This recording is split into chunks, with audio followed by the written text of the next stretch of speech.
Ladies and gentlemen, lend me your ears and your eyes. Diva Divine Light, live from Brooklyn, New York. Know your lane for what you saying, yo. Silly with my 9 milli with the dilly, yo. When I be on the mic, yes, I do my duty, yo. While up in the club, every while in the studio. You don't wanna vibe, nigga, really and truly, yo. My main thug nigga named Julio, he moody, yo. Like a nigga that'll slap me with the tulio.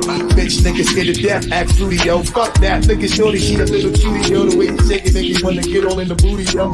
You know your lane for what you saying, yo. Diva Divine Light. Really my heart to me. See what you got for me. Put more than hands with my eyes to see. $1 in the place to be. If you really my heart to me. See what you got for me. Put more than hands with my eyes to see. $1 in the place to be. If you. You're watching Diva, the Divine Light.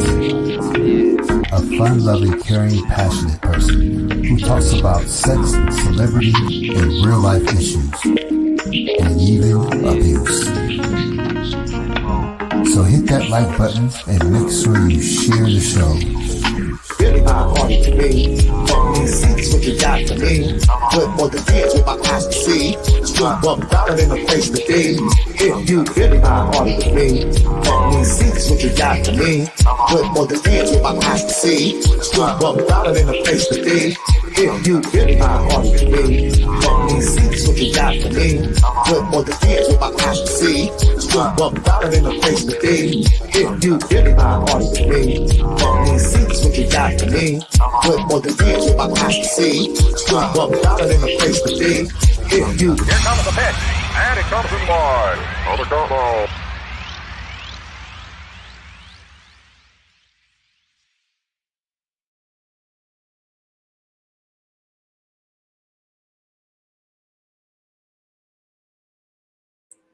Yo, sorry I'm late, guys. Sorry I'm late. What's going on with y'all? Happy Monday. Today is the day before Halloween. Happy Halloween to all you guys. What's up for everybody in the chat? Let me see. I'm figuring out what I'm doing here. I'm a little buzzed right now, y'all. Yes. I'm a little tweeted right now. So you have to forgive me. Okay, what was I doing? Right, I was changing my background. Let me change my background, y'all. Let me change my background.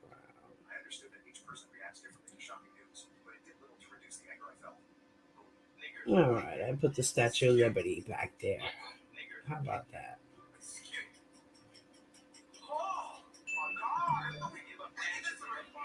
Maybe I put my Brooklyn Bridge.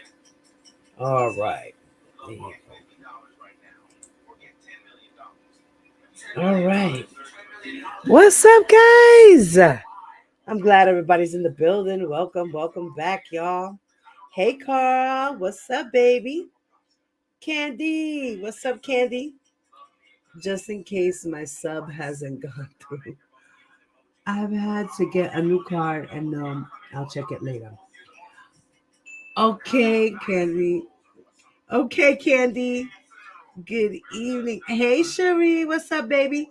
Nanya. What's up, mommy? God bless you, honey. I hope you're doing great. I love you. Reach out to me when you can and you have time. Rockin' with the truth. What's up, lady? How are you, my love? Good to see you, baby. Good to see you. Candy, congratulations for being a member for 18 months. My beautiful lady. Hey, Bev. How are you, sweetheart?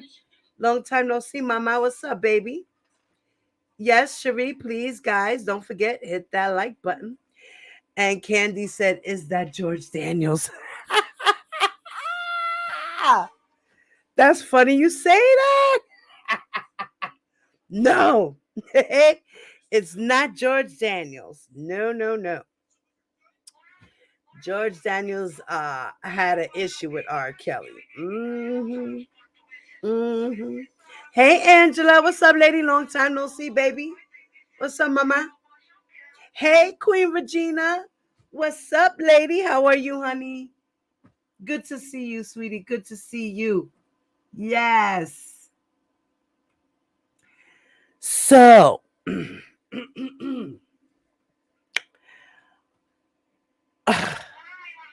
I saw the interview that Dana J, well, not really so much an interview, but it was a conversation that Dana J was having with R. Kelly's uncle, Greg. Now, I don't know. I really don't know if this guy's name is really Uncle Greg or if he's really Uncle George, aka Junebug. So, all right, now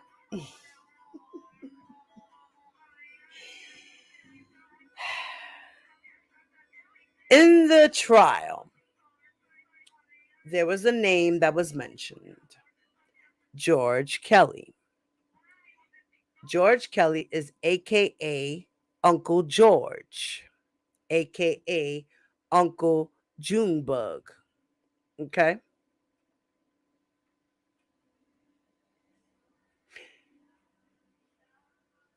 Queen E said, "Hey, what's up, Queen E? What's up, baby?"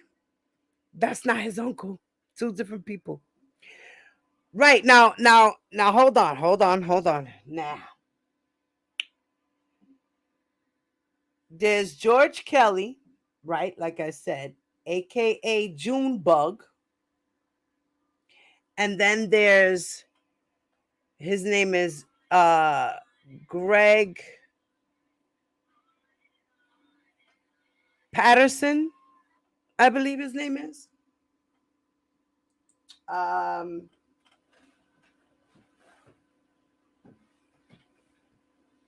I believe it was Greg Patterson. Gregory Patterson. Um, Now, Uncle Greg is the one that was speaking with Dana on his live a couple of days ago. I got a chance to see it, and oh my God.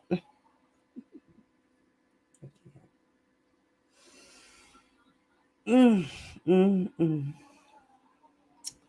So I guess all this, how do I put it?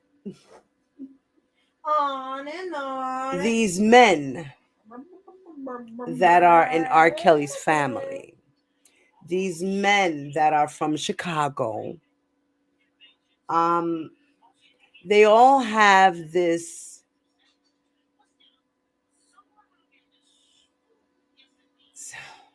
I don't know how to say it. Jesus. They all have the same kind of attitude, um, and outlook on when it comes to dating younger women or just dating or having sex with women and girls, period. Right? Young ladies, old ladies, just ladies in general. Let's just say ladies in general. And that'll include young ladies and old ladies, right? And then we get to children, you know. So this guy, Uncle Greg, had the nerve to speak about young girls who are teenage girls who are out there um, having sex at a young age and wanting to have sex at a young age. Yes, as he did say, it is human nature, right? Because at the age of 9, girls start developing, right? Physically developing. They start getting their bosoms and their booties get a little bigger, and they have pubic hairs everywhere, and hair under the underarm, and growing a lot of hair on their legs, if so, and things like this. Your hormones are bouncing off the walls, and you don't know what to do. You're feeling weird inside. You're tingling. You know, you're starting to like boys, right? And the same thing goes for boys. At the time of 9, 10 years old, they start developing pubic hairs. They start waking up with more erections in the morning. They start getting sensations in places they didn't think they would have. They start feeling themselves and exploring their bodies, right? This is human nature. Yes, it is. This is human nature.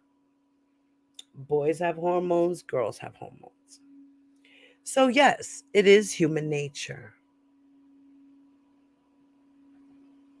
And it is human nature for these young people at this age, 10, 11, 12, 13, 14, 15, 16, 17.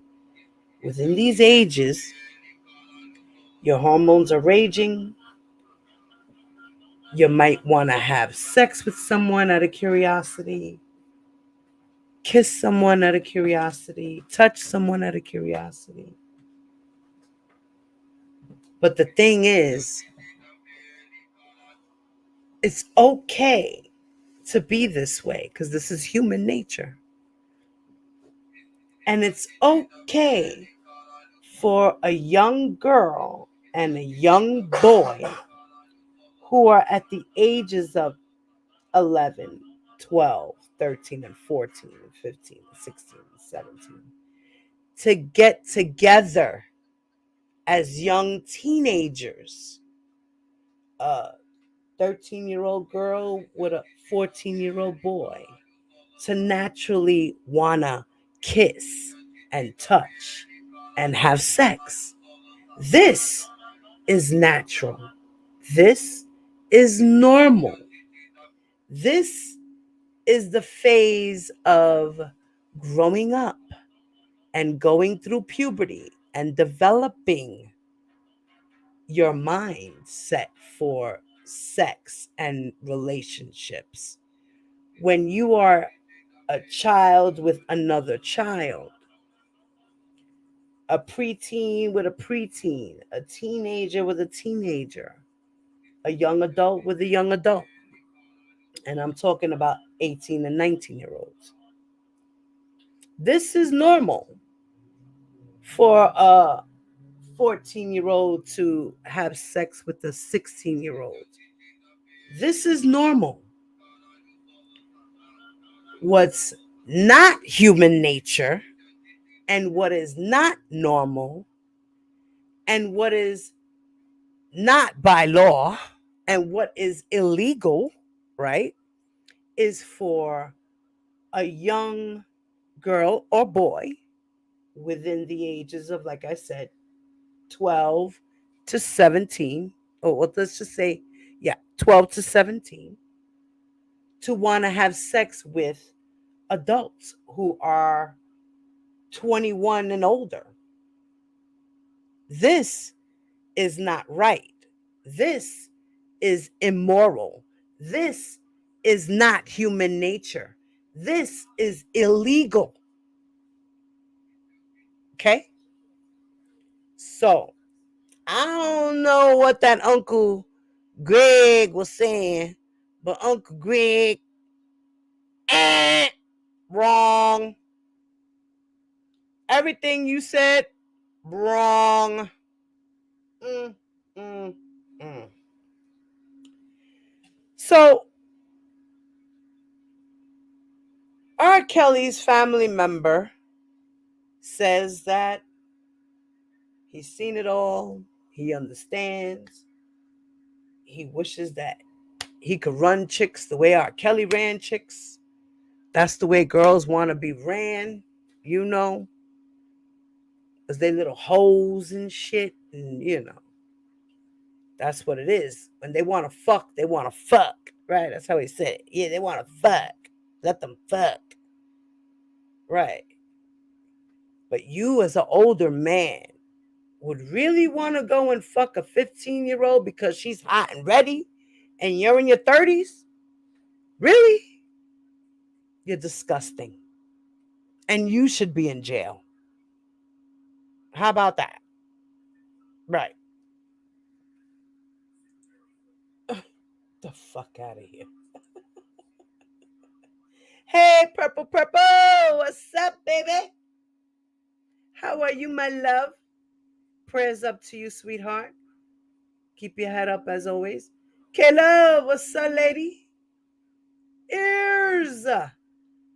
Ears to the streets. What's up, baby? Right. Now, rocking. Greg Preston and George Kelly. They're two different people. They're two different people. They are supposedly R. Kelly's uncles. George Kelly is Uncle Junebug. Okay? Greg Preston is, I don't know, he might be a real uncle or he might be a play uncle.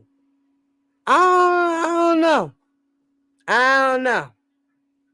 Right? God bless you. No, thank you. Right, it's Gregory Preston. Right, that's not his uncle. That's his play uncle. That's his play uncle. We all know that shit. There has to be a play uncle. R. Kelly goes around dubbing everybody. I dub thee cousin. I dub thee sisters. I dub thee nephew. I dub thee you the cousin. I cannot.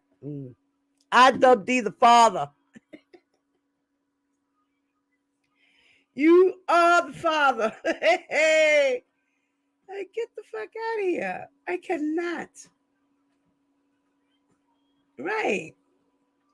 These people are crazy. Rockin', you already know he was trying his best to justify the bullshit. You're absolutely right. He has all kinds of family members. You're absolutely right, Caleb. It's sickening. It's sickening. He has daughters and sons too.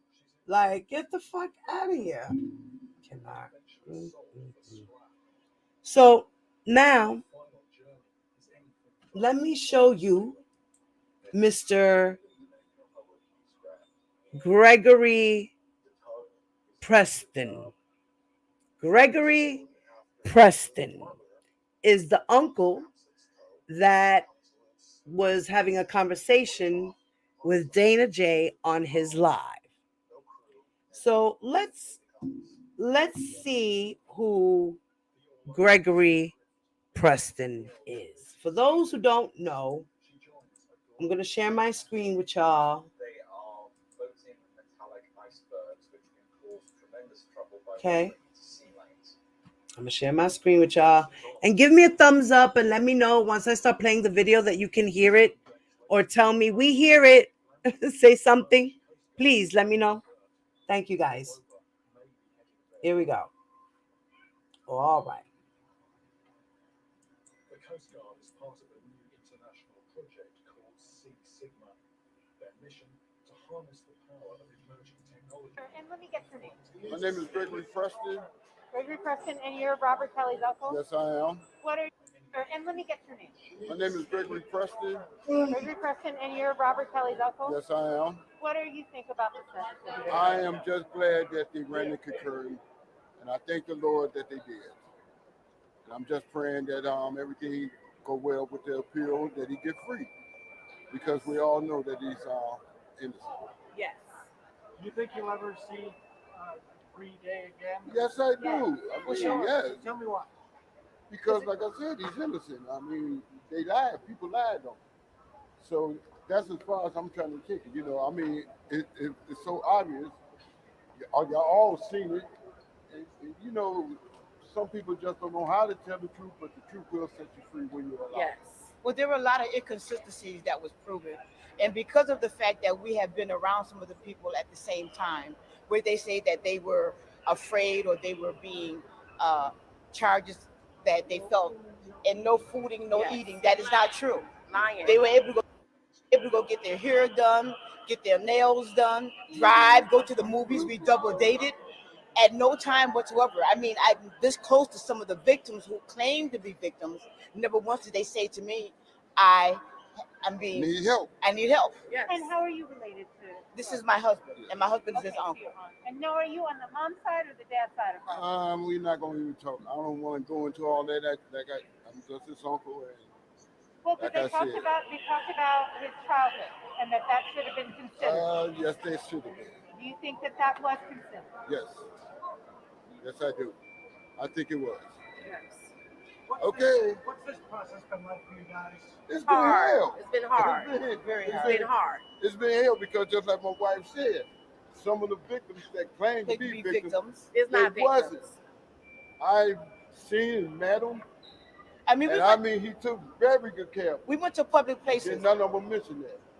where there were a lot of people but, around. But I'm sorry, I'm hungry and I've been up. All right. And, Thank you for. and as you can see, It I'm was Gregory handicapped. Preston. Yes. Yes. Do you live out of state or you live in No, I nearby? live in the city. You Yeah, live in the you city. missed it. Okay. Thank you, Mr. Preston. Thank you. How do I spell your name? Anna Marie, ANNA MARIE,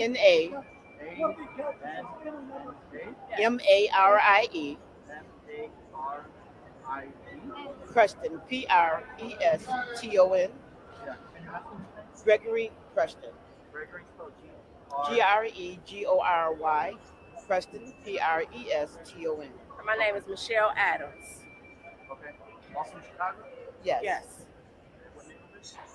Calumet City for myself and my husband. Hazelcrest, Illinois.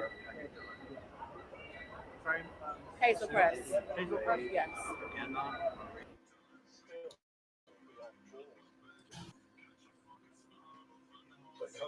And so they scramble a plane. Miss Hazel Crest. Yes. Uh-huh. Yeah. Uh-huh. Yeah. I wonder if you remember do you remember, guys, the day of the fight that broke out between Joy and Az on R. Kelly's birthday? Do you remember that girl, Kimberly? You going to jail, mama. You going to jail. That she was telling her that. Kimberly, you going to jail. I'm sorry, but you going to jail. Didn't that lady right there look just like her? I wonder if that's her mother. She resembled her a lot. She resembled her a lot. I'm looking at her and I'm like, damn, that girl looked familiar. I'm like, damn, she looked like, damn, I wonder if that girl's related. I wonder if she's related. So, where was the uncle during the trial? Right. The uncle just came for the sentencing. The Uncle Greg came for the sentencing. I don't know if he was there in Chicago during the whole trial, because he could have been at the trial. I wasn't there, so I don't know. I cannot say. Hey Andrew, how are you, honey? Yeah, all fake family. Everybody's a fake family. Queen E, that's her sister. Whose sister? That lady Anne Marie? Bruce O'Carey needs to expose them too. Michelle. Who's Michelle? Who's Michelle? Then, as if from nowhere, a new kind of chart appears, with new levels Who's Michelle, Queen E? that reduce reliance on visual landmarks and help to open up new routes. Hey, Queen Brielle. What's up, lady?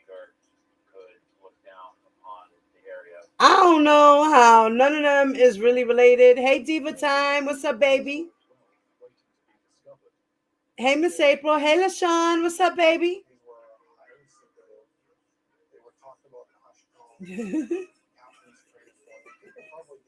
He's 67 years old. Okay. That's Kim's sister. Oh, that's the sister. Okay. She looks like her. They look related as fuck. Like you could see that those two are related. For sure, for sure. Michelle Adams. That's Kim's sister. Uncle from the mom or dad's side. I have questions. I don't know. I think well, at least George Kelly, we know that he's definitely from the mom's side because he's a Kelly. Now remember, mom's name is Kelly. So all the kids have their mother's last name, Kelly. They don't have their father's last name. Their mother's last name is Joanna Kelly. All her children's last name is Kelly. They all have their mother's last name. None of them have their father's last name. That's just obvious. Like, who's a fucking tarant that doesn't realize that? Oh, they were on Lady D's channel. Really? When was that? Queen E, email me that video, please. Email me that video. Or text me the link to that video, Queen E. My information is in my about section.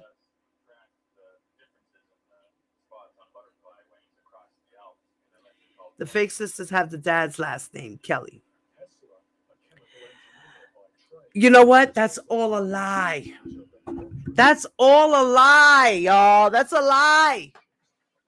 These fucking fake sisters, they're not his sisters at all. They just figured their name was Kelly, that they just think that he's a Kelly. Who knows? Because the rumor out there, allegedly, is that R. Kelly's father is another relative, or that the father is the grandfather, or the mother slept with the grandfather. I don't know. I don't know. It's a rumor. I don't believe that shit. I really don't. That's why I don't talk about rumors, because I don't believe a lot of the shit that be rolling around here. Okay, so Greg is a fake uncle. Obviously, he's a Preston. He's not a Kelly. Or R. Kelly's father's last name. We don't even know what R. Kelly's father's last name is, because nobody knows who R. Kelly's father is except for R. Kelly's mother. And maybe the people around them that know him.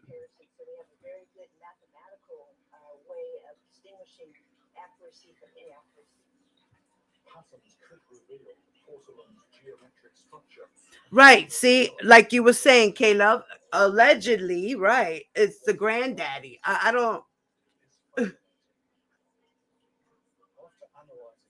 Right. Bruce did say the father called when he made it. I remember that. But like I said, who knows? Because they're not even telling it.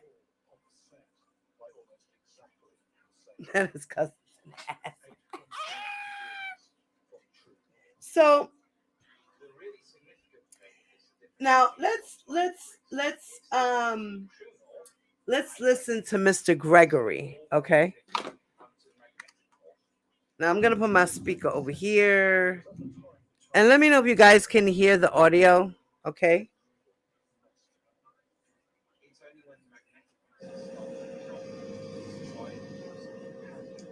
Listen, and I told you this before. Mm-hmm. You haven't been hearing from me lately. Mm-hmm. Were you guys able to hear that? All right, Queen E. Thank you, Mama. I want to check that video out. Were you guys able to hear the recording I just played right now? Let me know. Give me a thumbs up. And that's the reason for that. I'm just sitting back, man, just chilling. Because I know everything gonna work out for Rob as far as this appeal because. All right, so you guys can hear it. Mr. Kelly knows who his father is. Those sisters are being taken for a ride, and they allow it because they think they'll get something out of it. I agree. I think they're trying to extort R. Kelly or something. I don't know. I feel weirded out about those girls. Okay, yes, you can hear it. Awesome. All right. So now this is the interview. Not, I shouldn't say interview because it wasn't really an interview. It was more of a conversation. With Dana J and R. Kelly's aka play uncle Gregory Preston. All right. Hey Danny, what's up, lady? All right, so let's just hear what this guy has to say. And I want to see what you guys think about what you just heard. Okay?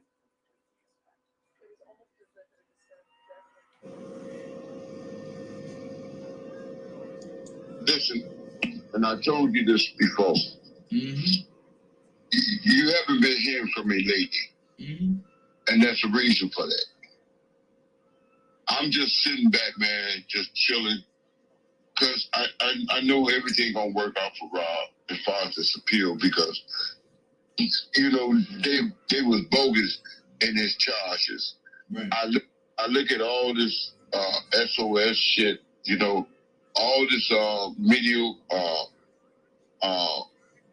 shit that everybody, you know, everybody got their reason and everybody, you know, say they for Rob and how he been unjustified and all this shit.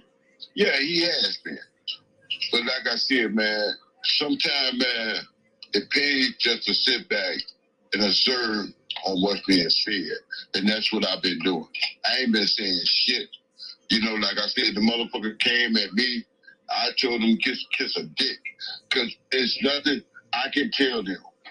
You know, whatever my nephew did, he did it.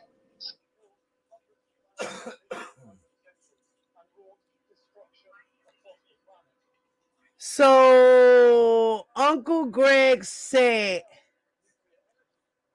whatever my nephew did, he did it.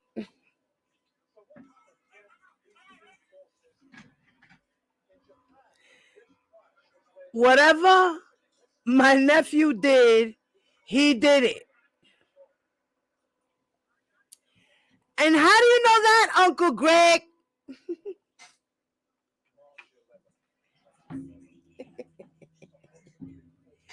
How you know that, Uncle Greg? Were you there? Huh? Were you there with the camera? Were you holding it? Were you there? Or did he show you some videos?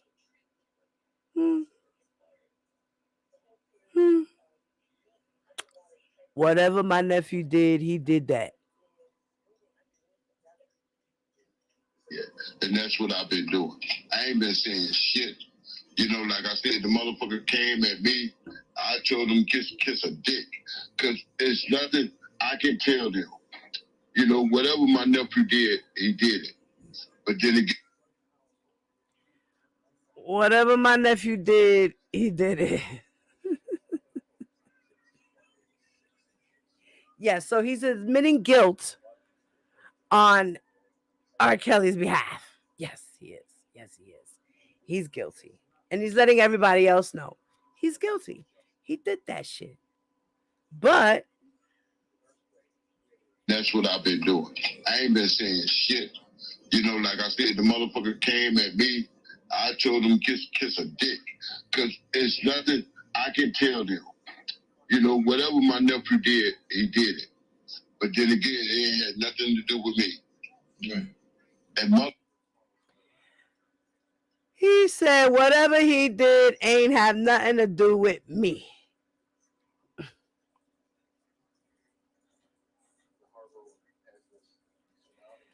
Uncle Greg, was you there with the camera? I'm going to ask that question again.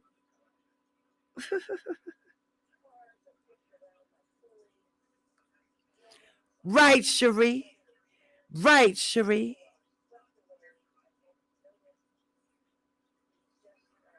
Right, LaShawn? And yes, right, K-Love. So he's admitting guilt on his behalf, right? Why these people think he's innocent, I'll never know. Hello, videos of all his bad behavior. He needs to be in jail. Right. But he said he'd been sitting back and saying nothing. What do you know, Uncle? What do you know, Uncle? I want to know what you know. Rockin says, why can't they just be quiet and sit down somewhere?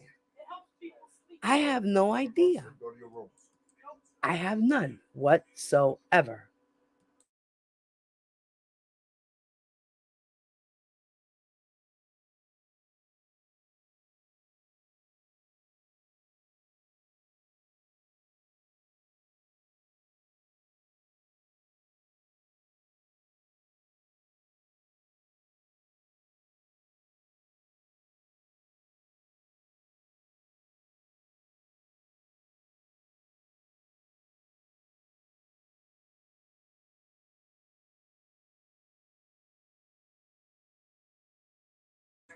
Sorry about that, guys.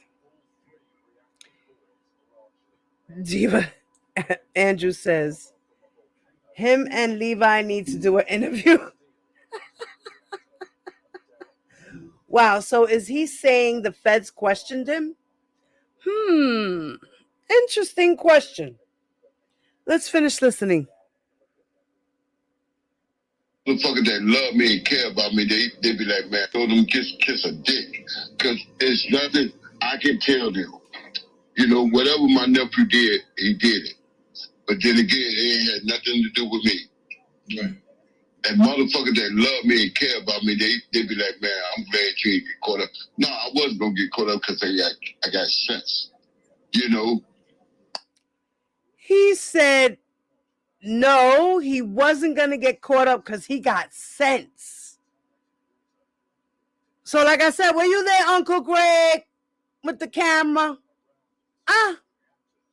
Were you there delivering food to the girls, knocking on the door like this? Or going, whatever the code was? What was it, 3 knocks and a stomp or some shit? Hey, Vanetta, what's up, baby? Hey, T-Bam, what's up, lady? Like, what? What the fuck is going on here? Hey, Queen, what's up, lady?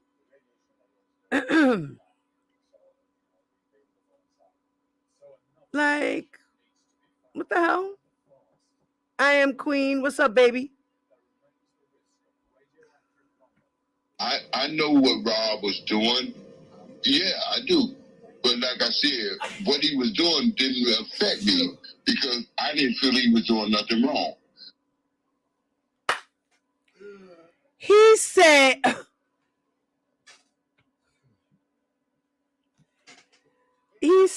the shit that R. Kelly was doing, that my nephew was doing, it didn't affect me. I knew what he was doing, but it didn't affect me. And I tried my best to stay out of that shit. I knew what he was doing. What he's doing, it wasn't wrong. What? Obviously, everybody out here thinks that what R. Kelly did was not wrong. And why is that? Because the girls wanted to be there. So R. Kelly wasn't in the wrong for beating on them emotionally, physically, mentally. What? Am I? Take me to another fucking place, guys. I cannot. What are we talking about here?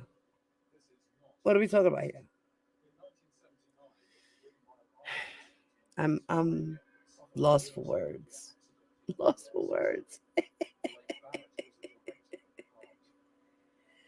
Right.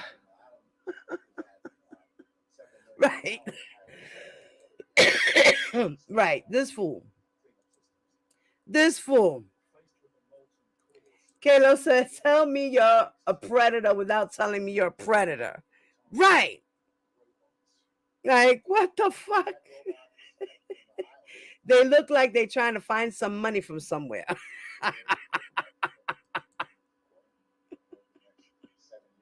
Yo, these men are weirded out. Let's hear that again. Wasn't gonna get caught up because I got sense. You know, he did it. But then again, it had nothing to do with me. Right. And motherfuckers that love me and care about me, they be like, man, I'm glad you didn't get caught up. No, I wasn't gonna get caught up because I got sense. You know, I know what Rob was doing. Yeah, I do. But like I said, what he was doing didn't affect me because I didn't feel he was doing nothing wrong. And I'm gonna tell you something, man. The shit he did, I would have did the same, motherfucker. That bitch, you want to be around me? This is what you got to do to be around me.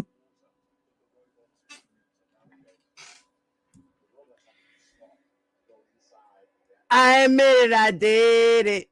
I admit it, I did it. I admit it, I did it. I admit it, I did it. I admit it, I did it. I admit it, I did it. Did you hear him? Uncle Greg, tell me what you know. Uncle Greg, we need to see more of you, Uncle Greg.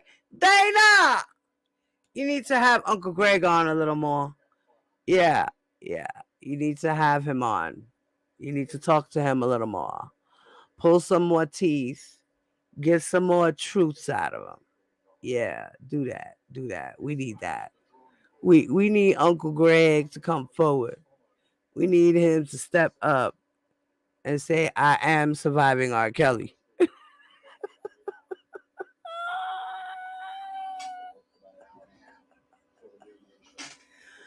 Are you surviving R. Kelly, Greg?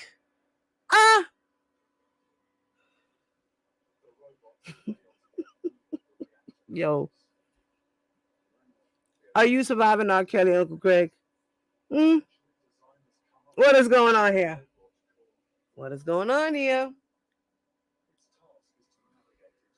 We got Uncle Day Day and Uncle Greg, huh? Cousin Day Day and Uncle Greg, right? What are we doing here? No way.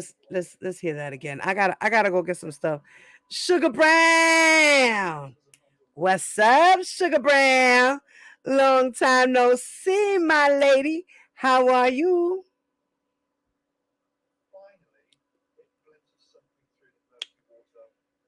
They all knew what he was doing. So he admits RSK is a dumbass and he won't gonna get caught up. Right. Cherie, I'm telling you. He said he would have did the same as RSK. You heard what he said? Did y'all hear that? Who said that? Did you hear that? He said, I would have done the same shit. In order for you to be with me, you got to do X, Y, Z. And if you don't like it, you can exit over there. Keep it moving, Tutti Frutti. Wow. Hey, Take R. Kelly. Give us back Tupac. What's up, Chuleta? Right, it sounds like it's normal to the whole family. Right, it runs in the family. This is my title. Greg and George. It runs in the family. We're going to talk about George in a minute. We're on Greg right now. We'll get into George in a second. George is all in the transcripts of New York. He is. That's crazy. Fucking bananas. Really? What the fuck? Like, what? What he was doing didn't affect me because I didn't feel he was doing nothing wrong. And I'm gonna tell you something, man. The shit he did, I would have did the same motherfucker. They bitch, you want to be around me? This is what you got to do to be around me. Bitch, this is what you got to do to be around me. Does that sound like a relationship? Or does that sound like somebody who wants to have control of a young woman and make her a slave? Master and slave. That's crazy. Hey, shorty, what's up, mama? Right, T-Bam. That's why none of his family showed up in court. Facts. Because they're all fucking guilty. How about that? They all played a part somewhere, somehow. You heard how Anne-Marie was like, his wife, Greg's wife was like, I was standing right next to the victim. She didn't say nothing to me about being a victim. How was she a victim? Stop it. That girl was a victim and you knew it. Uncle Greg just said it. Duh.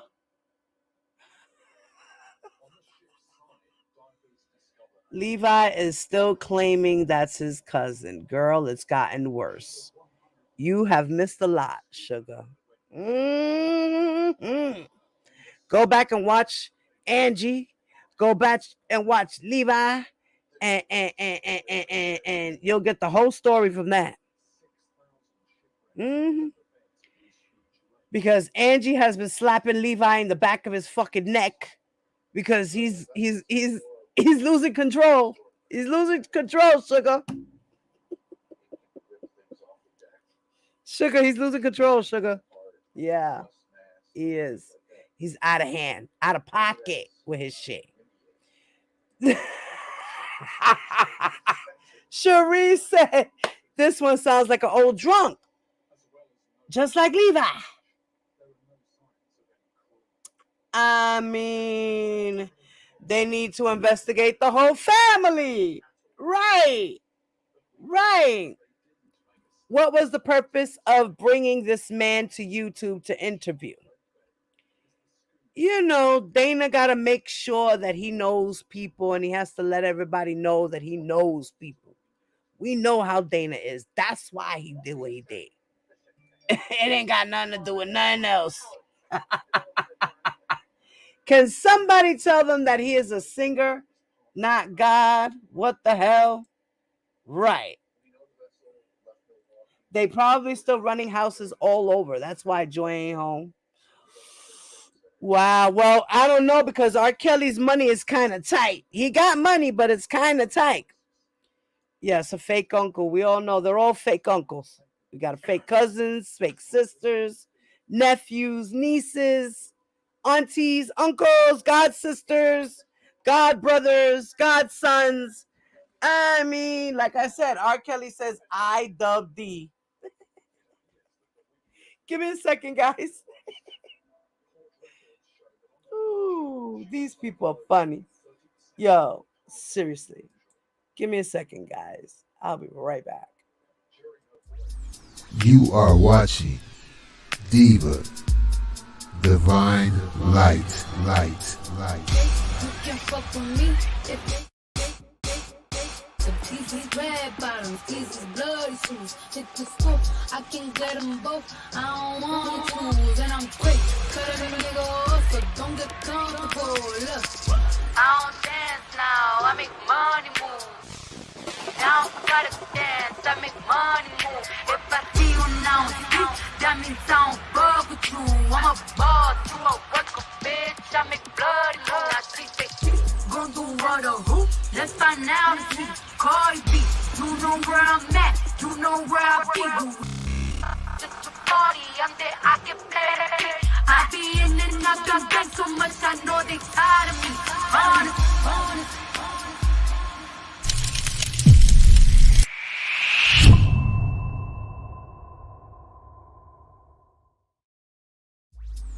You are watching Diva Divine Light. You can fuck with me if these red bottoms, these bloody shoes. Hit the scoop, I can get them both. I don't want to choose, and I'm quick. Cut a little nigga off, so don't get comfortable. Look, I don't dance now, I make money move.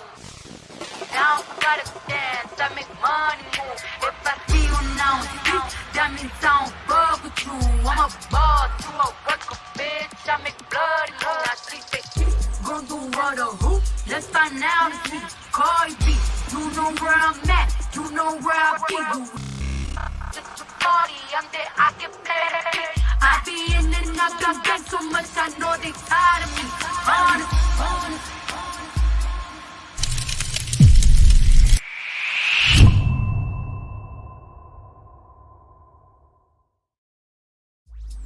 You are watching Diva Divine Light. You can fuck with me if these red bottoms, these bloody shoes. Hit the scoop, I can get them both. I don't want to choose, and I'm quick. Cut a little nigga off, so don't get comfortable. Look, I don't dance now, I make money move. Now I gotta dance, I make money move. If I see you now, that means I don't fuck with you. I'm a boss, you a worker, bitch. I make bloody move. Now she say, gon' do what or who? Let's find out if me. Cardi B, you know where I'm at, you know where I be. Just a party, I'm there, I can play. I be in and out the gang so much, I know they tired of me. Honest.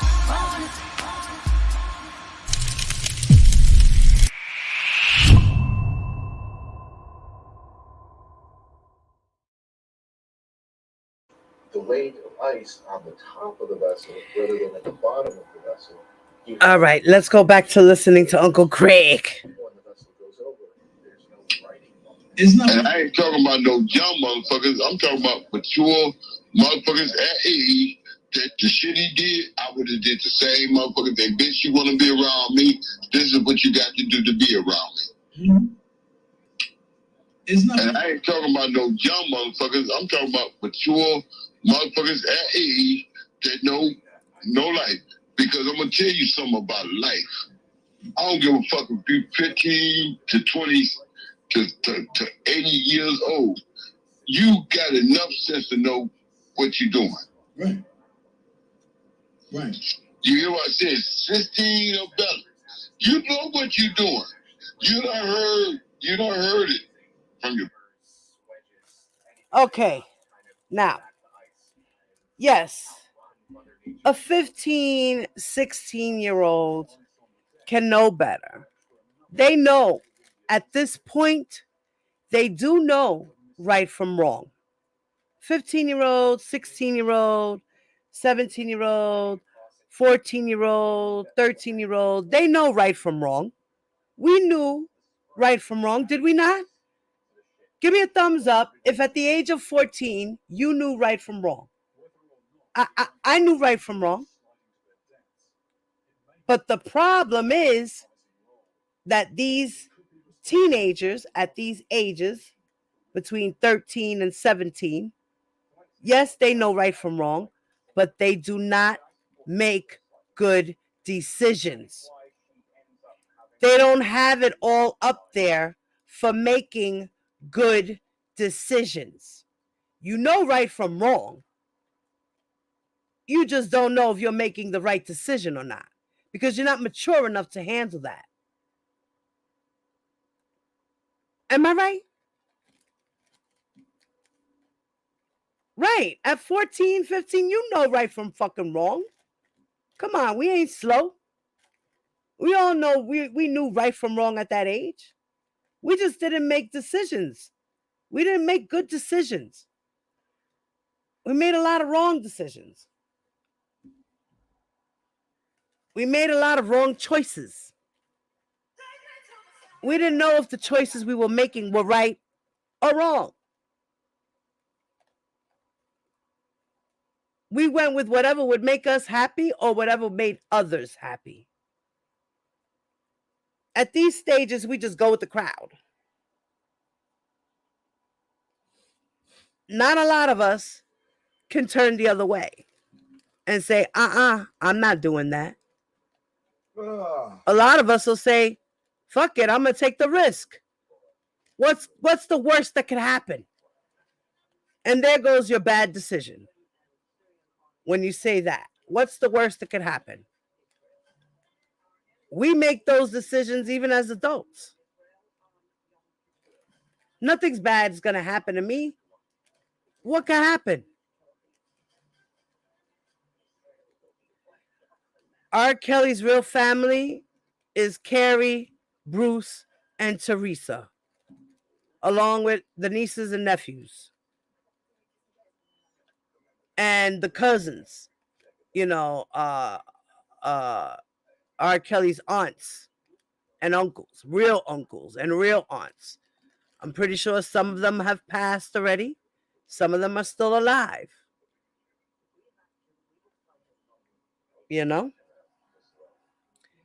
So let's continue to hear what this uncle got to say. Yeah, in Indiana. Parents, your brothers, your sisters, your friends, what you doing? Right. Right. You hear what I said? 16 or better. You know what you doing. You done heard it from your parents, your brothers, your sisters, your friends. You know when it comes to having sex, you know what it's all about. So if that's what you choose to do, that's on you.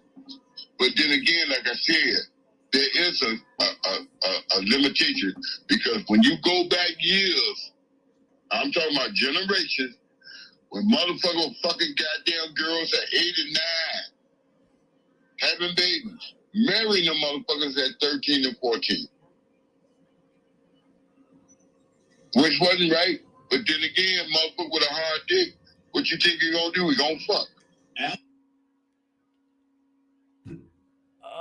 What? Let me play that again for y'all. 8 and 9. But then again, like I said, there is a limitation, because when you go back years, I'm talking about generations, when motherfucking fucking goddamn girls at 8 and 9 having babies, marrying them motherfuckers at 13 and 14. Which wasn't right, but then again, motherfucker with a hard dick, what you think he gonna do? He gonna fuck. Elvis did it.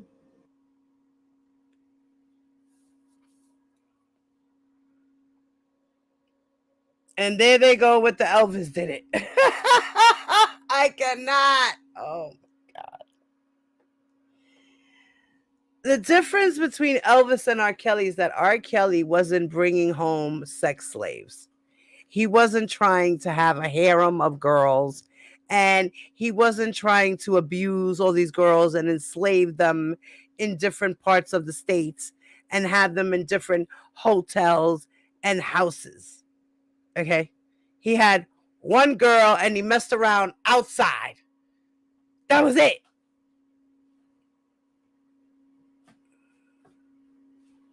And he had permission from the parents to marry the girl when she was of age.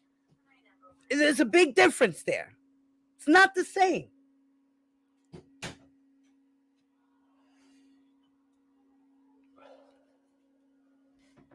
It's not the same, y'all. It's not the same. And he's talking about the Bible days where, youngsters were getting pregnant and having babies with 40-year-olds, 30-year-olds. It still happens today. You still see 16, 17-year-olds with 30-year-olds, 40-year-olds. We don't think it's right.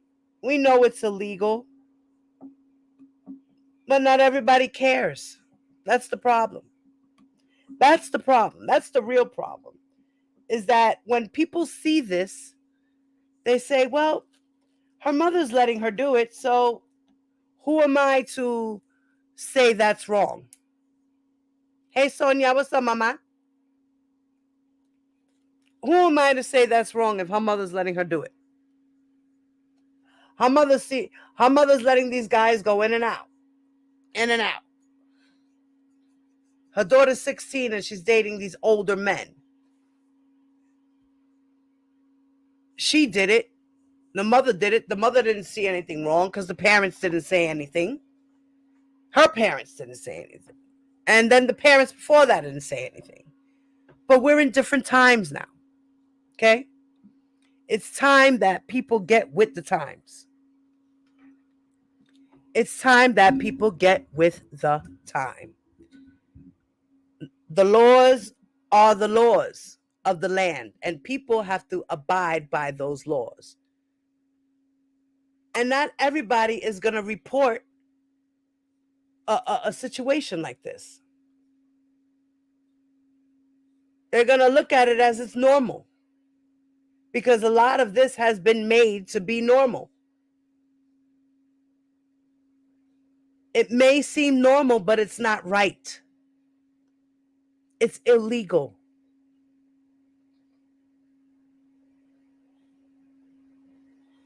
Oh, Queen deleted somebody by mistake.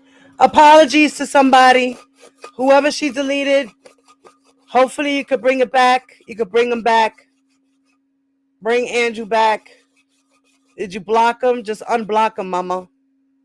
Or if you deleted his comment, it's okay. Don't worry, we all make mistakes, honey. JFC. What's that? Take JFC, mama. What you saying with JFC?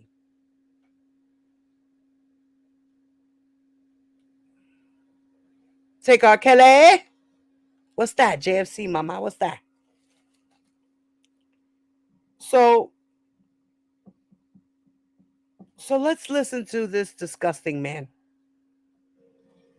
Having babies. Marrying the motherfuckers at 13 and 14. Which wasn't right. But then again, motherfucker with a hard dick, what you think he gonna do? He gonna fuck. Albus didn't. Yeah, he did. But that ain't the point. Right. The point is this. How you gonna condemn a man for doing something that everybody, that's a part of nature. But my thing is this, how can you condemn a man for having females that's younger than him? Not underage, but younger than him. Right, that's what I'm saying. It don't... Hold on.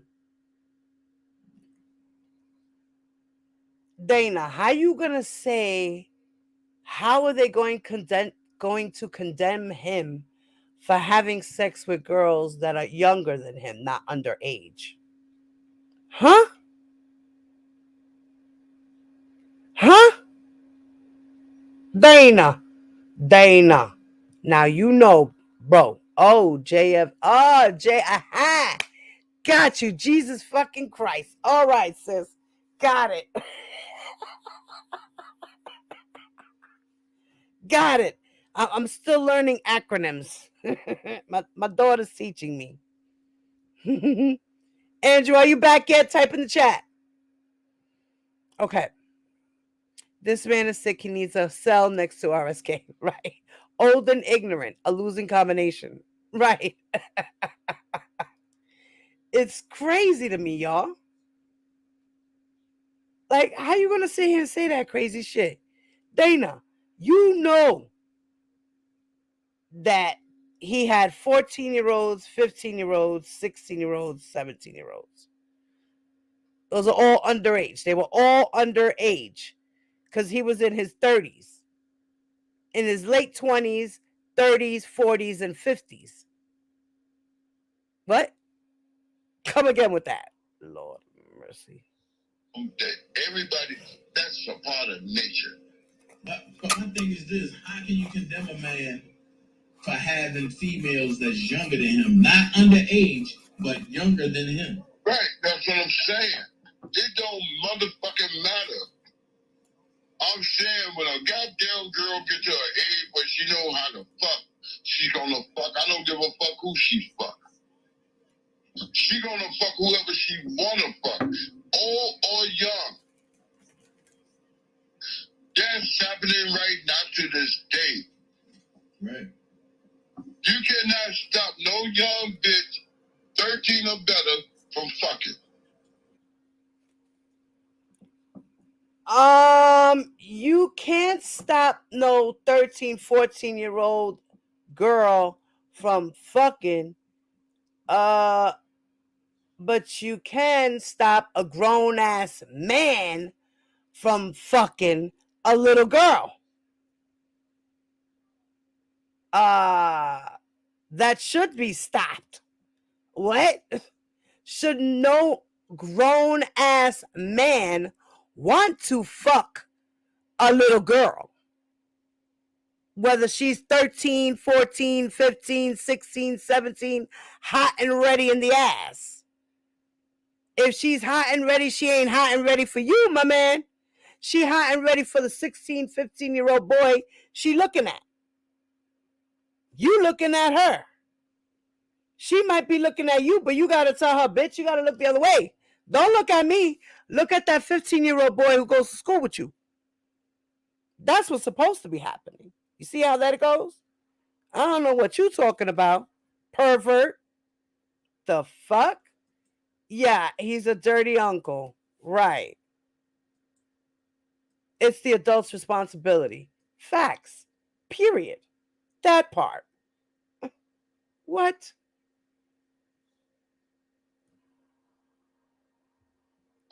Old or young. That's happening right now to this day. Right. You cannot stop no young bitch, 13 or better, from fucking. That pussy hot, she wants some dick. Oh, Lord. Oh, Lord. Uncle Greg. And Dana's laughing because he knows that shit is not funny.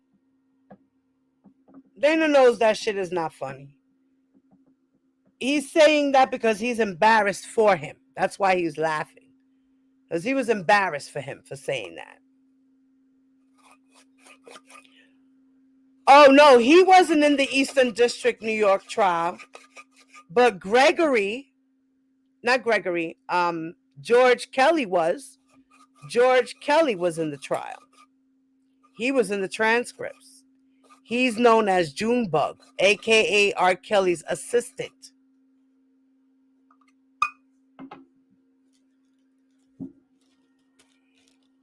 We'll get to that in a minute. Let's finish this. Tell me what's real, man. Oh, Greg said. Them motherfuckers get hot. That pussy gets to sweating. They want to feel that dick. I don't give a fuck how old they are. When a bitch get into them motherfuckers, gonna fuck. All the motherfucker got to do is just feel that pussy. Just take his finger, just go between the goddamn lips of that pussy. That bitch gonna be on fire. She gonna want to feel that dick.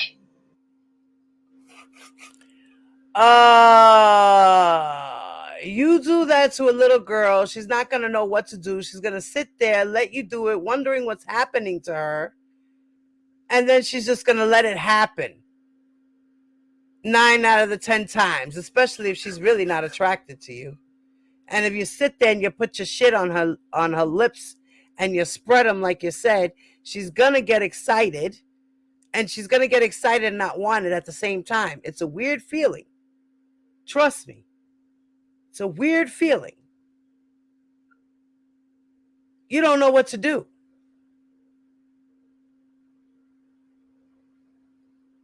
Little girls don't know what to do. Are you kidding me? You sound nasty. You fucking pervert. So for the laws to be like they are fucked up.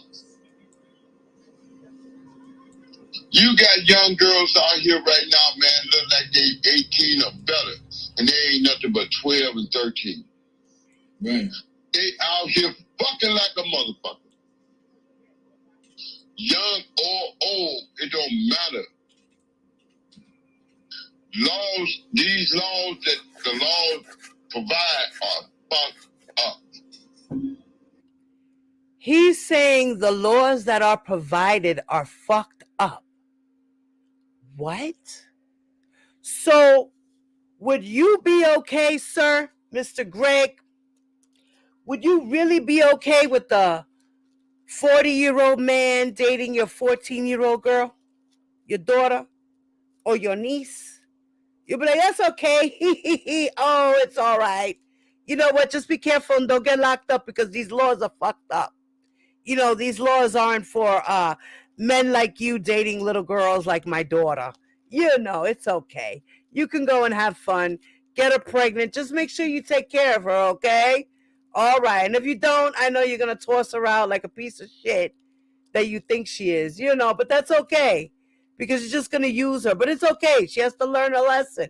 Right. She got to grow up sometime. Really? Really?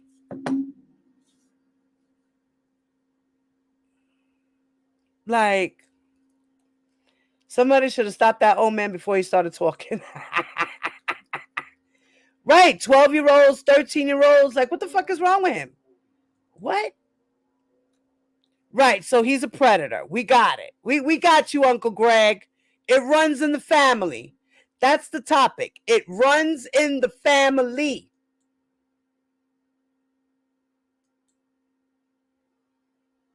Okay, baby. I'll see you later, my love. Right.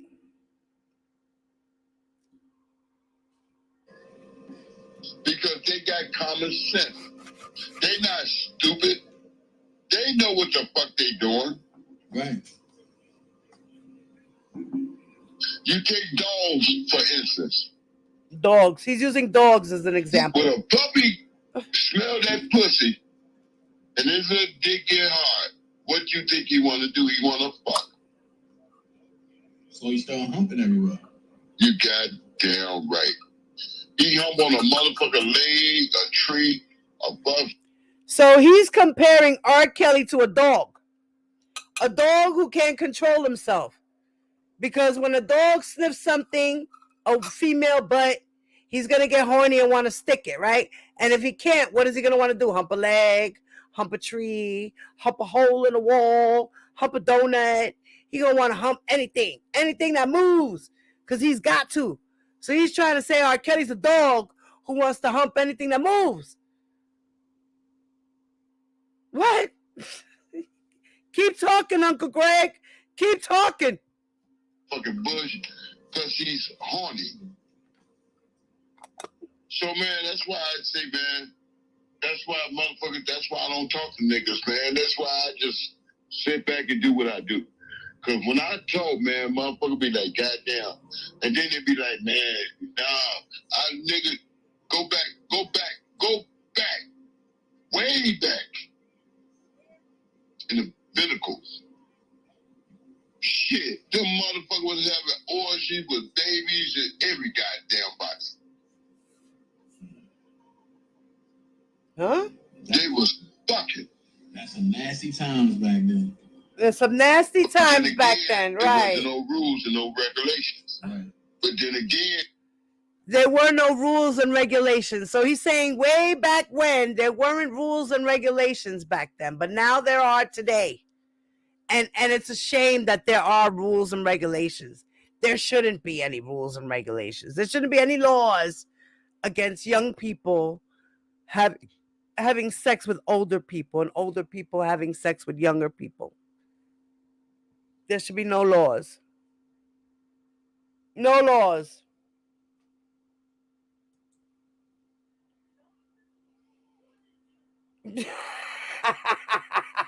Somebody going to pop up. Where is he at talking like this? On Dana's show? Yes. He was on Dana's live.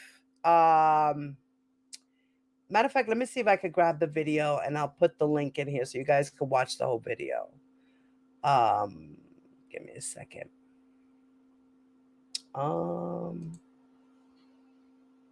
Okay, give me a second, guys.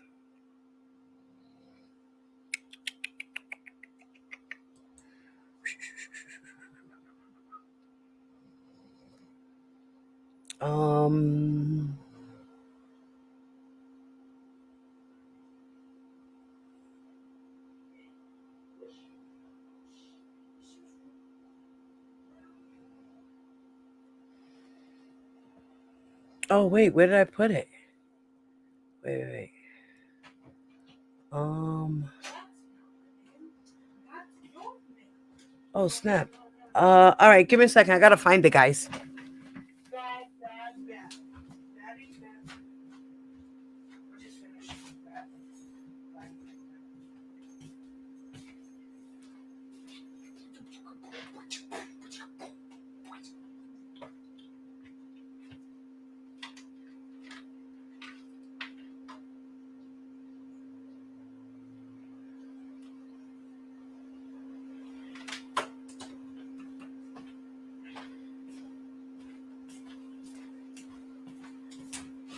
Yesterday the taco didn't hurt my stomach as bad as today.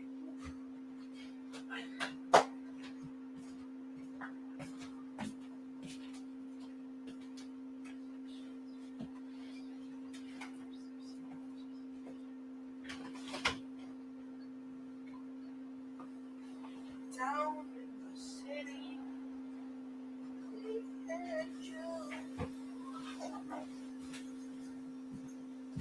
Ooh.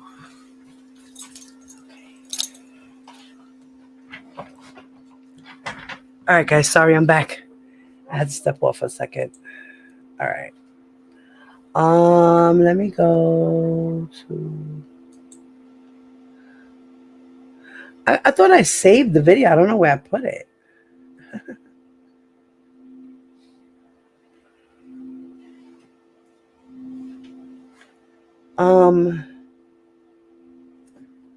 Shit. All right. Anybody else in the chat know where that video is? If you can, put the video link in the chat if you're a moderator. Thank you. Because it was no rules or regulation, did nobody get penalized for it. So when you look at that, kind of that way of life, that way of life is still the same because you got motherfuckers out there right now extorting young girls, young boys, and they out there fucking. You got young girls out there that, you know, their parents ain't shit and they want to buy a new dress or a new pair of shoes. So what the fuck you think they gonna do? A motherfucker say, damn, you know, you see them in the mall. Oh, damn, I can't afford them. Okay, you give me a piece of that pussy, I'll buy the motherfucker for you. What the fuck you think that bitch gonna do? She gonna give you that pussy, she ain't gonna say shit, and you gonna buy them shoes, give them to her, and she gonna go her way, you gonna go yours. Now, the only way something like that happens is if, like you say, the girls are either homeless or don't have it good at home. So you can take advantage of a young girl like that. That's what he's more or less saying, that girls like that you could take advantage of. They won't say nothing. They'll do whatever they got to do because they got to survive. Just like with R. Kelly, surviving R. Kelly.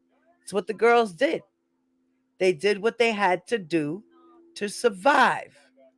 Thank you for that example, George. I mean, Uncle Greg. Thank you, Uncle Greg, for that. You see, Uncle Greg is laying out the book for us. He's uncovering what R. Kelly's done. He's letting us know R. Kelly is not an innocent man. He's not innocent. He definitely did that shit. It's just a shame that the laws are different and that he can't do what he wants to do anymore. This is more or less what Uncle Greg is saying without saying it. That's life. That's life. Well, Uncle Greg, you have put it out there. You have told what was going on. Only thing I can say is, whoa, the radiator's hot over this side. You know what I'm saying? Bullshit ain't about nothing but chewed up fucking grass. Hey, shit. Hey, everybody ain't gonna say, oh, I gave this old man some pussy to buy me some shoes. They gonna be like, where you get them shoes from? I earned the money. They ain't gonna say I fucked for it. They ain't gonna never say that. I know I do. Man, shit, please believe me. Motherfuckers out here every goddamn day fucking for a pair of shoes or something to eat. Shit. I mean, like I said. Look at all these motherfucking migrants coming in the guys. How many of them young motherfuckers you think gonna give up that ass for a pair of shoes or something to eat? Think about it. Shit, Sylvia gave it up for a salad in New York. You hear what I just said? Yeah. Think about all the migrants that's coming to our city that don't know shit about our city, and they starving, ain't got nowhere to stay. Man, I could go right now and drive downtown to the police station and meet one of them 18-year-old, 19-year-old, 15-year-old, 13-year-old, be like, goddamn, you hungry? Yeah. Come on, I'm gonna feed you, but it's gonna cost you. What? I just want to feel that pussy. You think them motherfuckers ain't gonna, I'm gonna give you $100 so you can feed yourself. You think that motherfucker ain't gonna fuck? And they ain't gonna never mention your ass. It's life. It's how life go. Motherfucker. Now, when he's talking about they're gonna go through what they have to go through and then never mention your ass, that's because a woman will go through whatever abuse it is that she goes through and either makes the choice to never tell anyone or to tell someone or to go to the police. Whether it's today, tomorrow, 2 years from now, 3 years from now, 6 months from now, 8 months from now, 10 years from now, 20 years from now.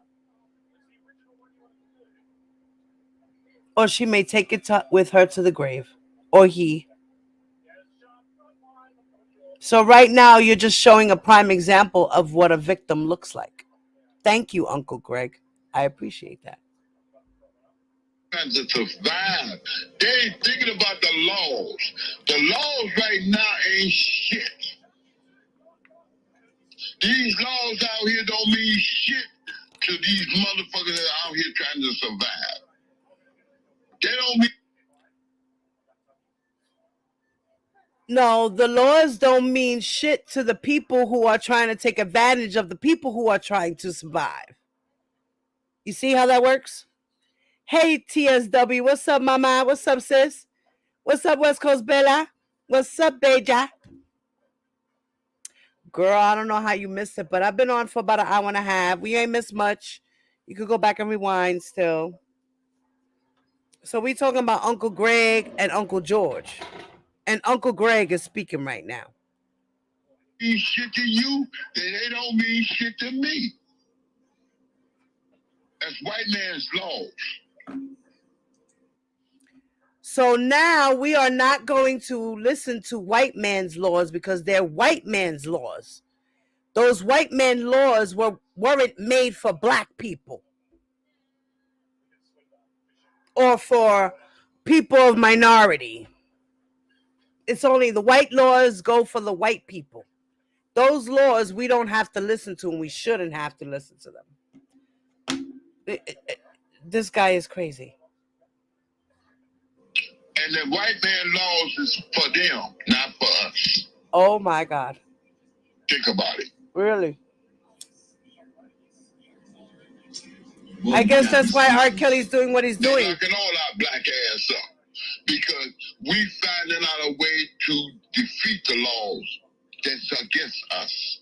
And that's what a black motherfucker need to be doing. We need our own laws. Well, we got our laws.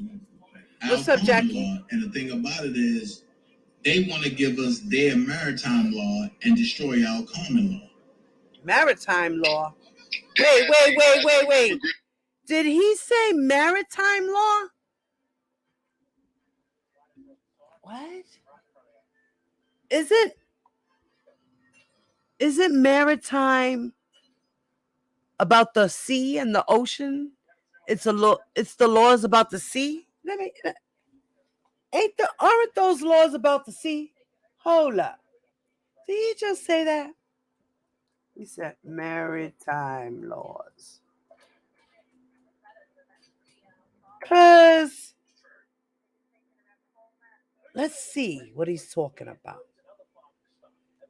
Maritime law, also called admiralty law. Of admiralty, the body of legal rules that governs ships and shipping. Yeah, it's about the ships. Right. In English-speaking countries, admiral I can't even say that, guys. Admiralty is sometimes used synonymously, but is a strict sense. The term refers to the jurisdiction and procedural law of courts whose origins may be traced to the official of admiral. Okay, so these laws are bodies of laws, conventions, and treaties that govern private maritime business and other nautical matters such as shipping and offenses occurring on open water. So he's talking about the maritime laws that have to go with the, such as shipping and offenses that are occurring on open waters. What are we talking about? What? Dana, stop. Dana.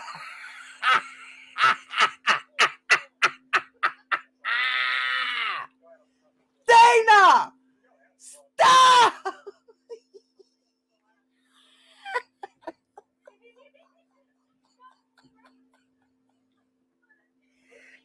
Can wait a minute. Let me rewind what he said, guys. Well, we got our laws, our common law, and the thing about it is, they want to give us their maritime law and destroy our common law. Wait, okay, what's common law? Let's look up common law and maritime. Okay, so we just looked up maritime law. Okay, we know it's about shipping and the laws that go with the sea, right? It has to do with stuff that happens in the ocean, trade and stuff like that, right? Okay. So what was the other one? What is common law? Common laws. Okay. Common law is a group of legal practices and traditions originating in judges' decisions in earlier cases and in social customs, and having the same force in most of the U.S. as if passed into law by a legislative body. So common law is law that's developed by judges. And it's common law that's developed by judges through their decisions in court.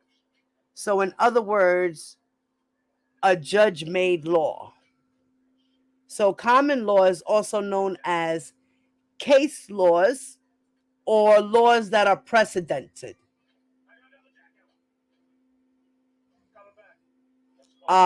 It is different from a statute, as statutes are passed and adopted through the legislative process by the legislative branch. So common laws are laws that are developed by the judges through their decisions in the court, like case laws and laws that are precedented, like R. Kelly's case. Certain laws that were passed in there, they can use his his precedented procedure and put it into another case as an example of a law that was passed by a judge or made by a judge. Okay, so it's a body of law that's created by judges, okay, and it has been stated and it has been written in opinions. So let's listen to that again. Fucking need to be doing. We need our own laws. Well, we got our laws, our common law, and the thing about it is they want to give us their maritime law and destroy our common law. Oh, so he's saying they want to destroy the shipping laws that we have. They want to make that up into common laws because they want to destroy our common laws and give us maritime laws. What? Did I hear that right? Okay, no. They know.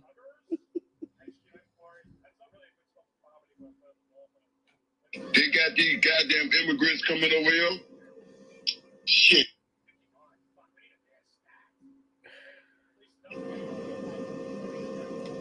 And do you think Rob would be pleased to know that Sylvia was trying to seduce Demetrius Smith? All right, now.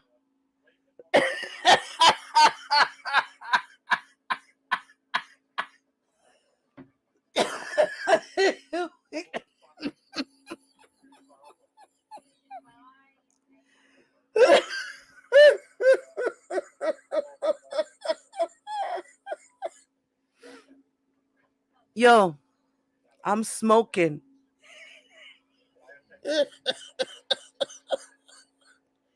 And I can't laugh and pull at the same time. I be getting all fucked up. Why? Why in the world?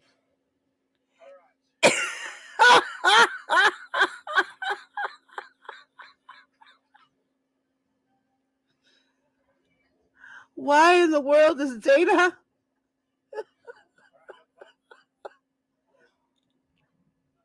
Why is he asking Greg, Uncle Greg, about Sylvia? What?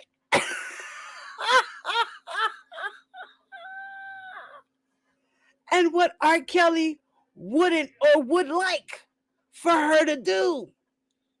Is R. Kelly her daddy? Oh my God.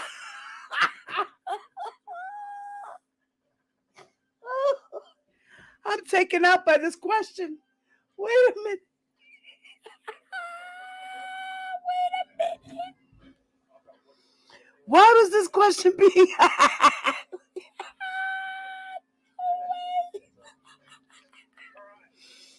Ay, Dios mío. Smarter than a fifth grader. Nope. People just be saying things and don't even know the meaning. Wow. Like, that is just bananas. And how are you going to ask Uncle Greg about, what do you think, Uncle Rob? Do you think he would be pleased?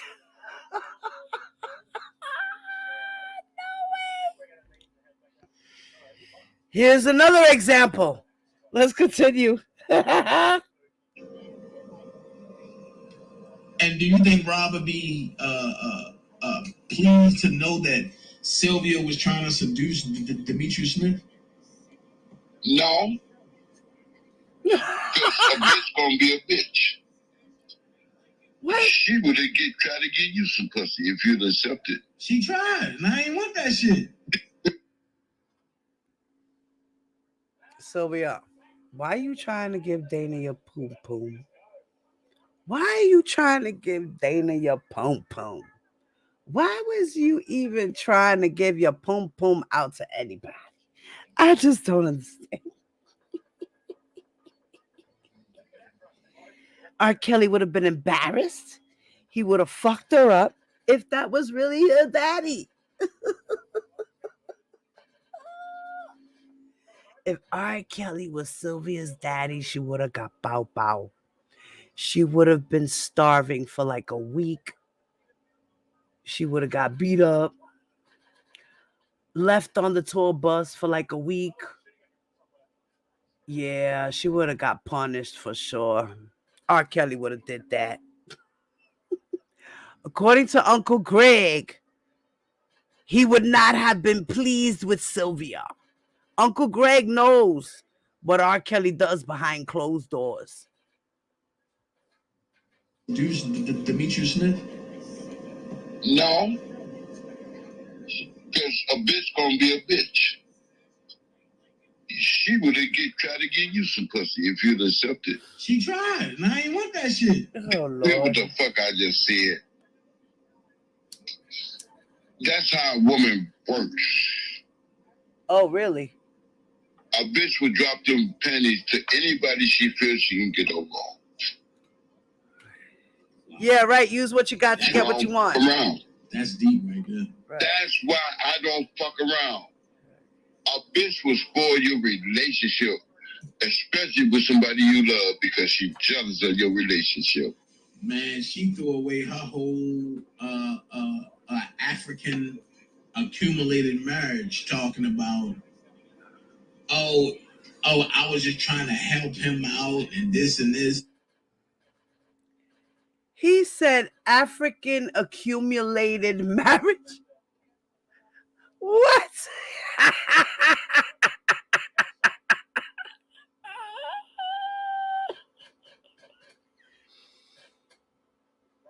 She had an African accumulated marriage, y'all. It was an African accumulated marriage. What the fuck is that? Dana be making up these words, these laws. I don't. Dana, stop.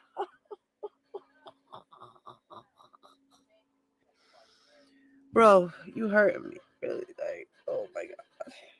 I cannot. And then Uncle Greg had this last few things to say. Get with one woman you love. She can be the baddest motherfucker. She can be the richest motherfucker. But when a woman run into another motherfucker she wanna fuck, what you think she gonna do? She gonna fuck. She gonna fuck. I don't give a fuck what you do, how much you give her, how much you love her. If that bitch get the heat of the fire to wanna fuck, she gonna fuck whoever she wanna fuck. A woman, God created women for our enjoyment.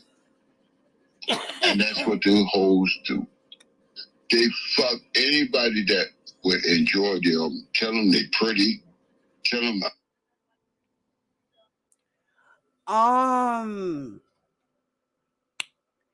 Well, I mean, if a man came to me and he wanted to get to know me and he said I was beautiful and intelligent and, I got a beautiful smile and, I'm smart and I'm witty and I'm funny and, and he's saying he's attracted to me.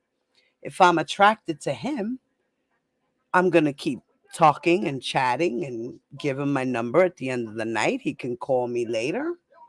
And if we so happen to get together and I really get down with him and I really like him and I feel like fucking shit, I mean, why not?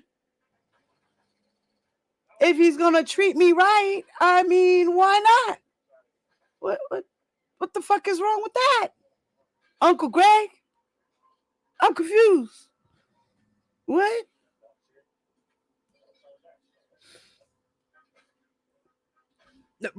He's Uncle Greg. Wink, wink. I don't know. He might be George Kelly too. Who knows? We don't know. He could be Uncle Greg on the outside and Uncle George on the inside. But Uncle George is another person. Uncle George is another person. George Kelly is a whole nother character.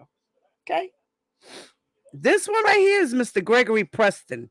He's a whole nother character, this one too. He's a whole other person. Right.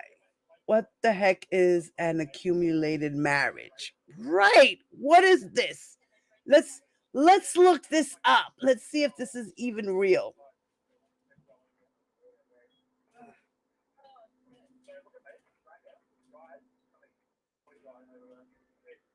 Accumulated marriage.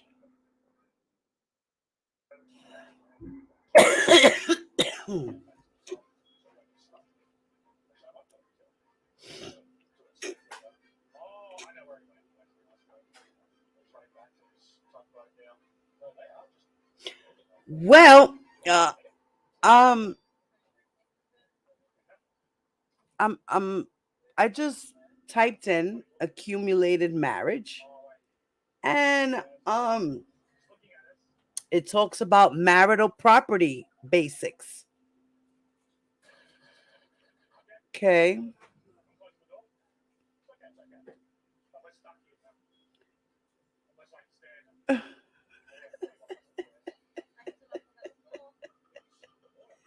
What? Getting married, got assets? Read this first. So, in other words, it's more or less about somebody who's got something the other person ain't got. Let's put it like that. Okay? Let's put it like that. In other words, a person comes into the marriage with property, money, and things. Okay?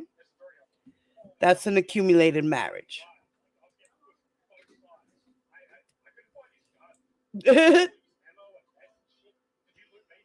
Yeah, I think he is on them cups. Cups, bottles, I don't know.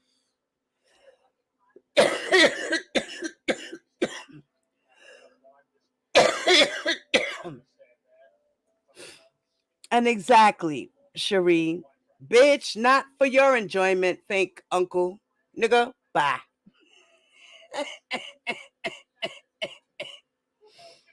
They are. All of them are weird. He's on something, Andrew. R. Kelly's family members. Let's finish listening to this accumulated marriage shit. Oh, goddamn, what I would do for you if I had you. And women fall for that name ass shit. I do not bite my tongue to tell any bitch that I want to fuck, spend time with. Bitch, let me tell you something. I'm married. I'm not leaving my wife. And you can be the finest motherfucker in the world. You can outclass my wife by motherfucking 100 points. But I'm not leaving my wife for you. Mm-hmm. We're going to do this shit, and we're going to do it very secretive, because when I get free, I'm going to come and spend time with you. So he's giving away R. Kelly's secrets. He's going to lock, like he did. He locked his wife away, had all these other girls secretively. Shh. You over here, you over there, you over there. Don't worry. When I get to come to see you, I'll get to come to see you when I get my chance to. That's why a lot of times the girls didn't see R. Kelly all the time, because he was at home managing his family, making believe he loved his wife and kids, and he was all into his music. And then every so often when he had the time, he would go visit here, visit there, tell this girl to fly back because I want to hear. Like, this is what he was doing. He had these girls as sex slaves. Thanks for the tip, Uncle Greg. But other than that, don't ever think I'm leaving my wife for you. You feel what I just said? And niggas get that shit twisted. They get with these motherfucking pretty motherfuckers and these old gold digger ass bitches and shit. You fuck around and miss out on a good opportunity you had at home. You see, he was giving R. Kelly some advice right there. He was like, listen, he was telling us, listen, R. Kelly fucked up. He had it good at home with his wife, but you know what? The other young things that were running around that he grabbed up off the street was distracting him. And they're the reason why he's fucked up right now, because he couldn't control himself. He's letting it out. This is what he's saying. Uncle Greg, we hear you, Uncle Greg. Keep talking. And lose everything you own because of a piece of pussy. Right. So you think about that and you think about Rob. Right. Right. I can't say it no fucking better. How much pussy do you need? Woo! Uncle Greg done told you. He said, how much pussy do you need, nigga? Nice. Why? You need so much. All that shit you ain't need. Now you lost all your shit because you felt you needed all that shit. He was letting us know. He said it. Let me rewind that. Pussy. So, and shit, you fuck around and miss out on a good opportunity you had at home and lose everything you own because of a piece of pussy. So you think about that and you think about Rob. Gotcha. I can't say it no fucking better. How much pussy do you need? It's a way to fuck, and it's a way to play it.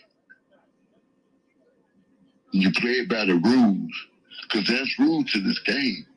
Hey, bitch, let me tell you before we get to fucking. I'm married. I got a woman, but we can have a ball. But don't ever get it twisted like I'm going to lead them for you. I'm with you, but I ain't going to lead them for you. It's a secret to this shit. It's like the Matrix. I'm trying to tell you what's real.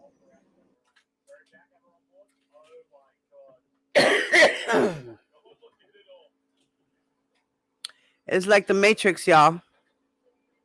You either take the red pill or the blue pill. And let me know how it works out.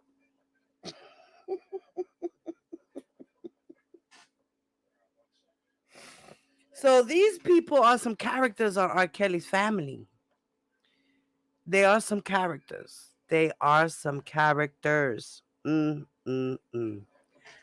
wouldn't be able to trust my left hand to my right hand with these people.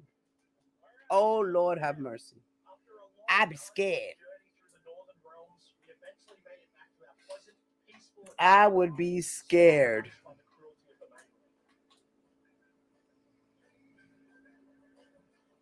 Like, what the hell is going on?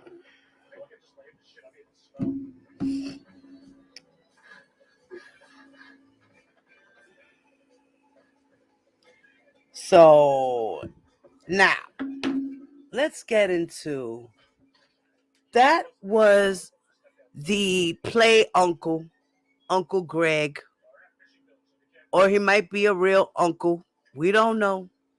But his last name is Preston, not Kelly. So we don't know. Because I have plenty of cousins that don't have the same last name as me. So he could really be an uncle. Who knows? But one thing for sure we do know, he's been around for a long time. Well, R. Kelly, there you have it. Your uncle said it best. facts. All facts. So now, let's go to Uncle George.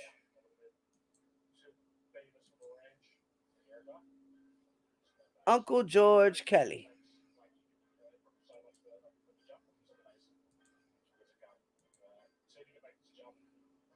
Okay, can you guys see my screen? Let me go back and see if you guys are seeing it. Okay.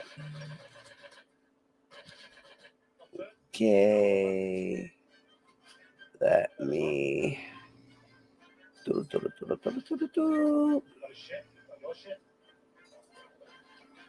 me do back. Wait.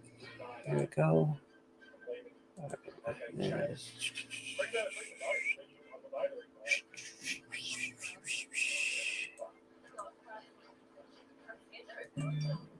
Okay. Stand in the door when you open it.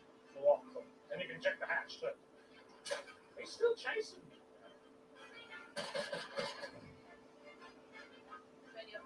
Okay, now who was this testimony? Arnold. Okay. So this testimony we're looking at right here on the screen is from Tom Arnold. He was R. Kelly's gopher, his assistant, his runner.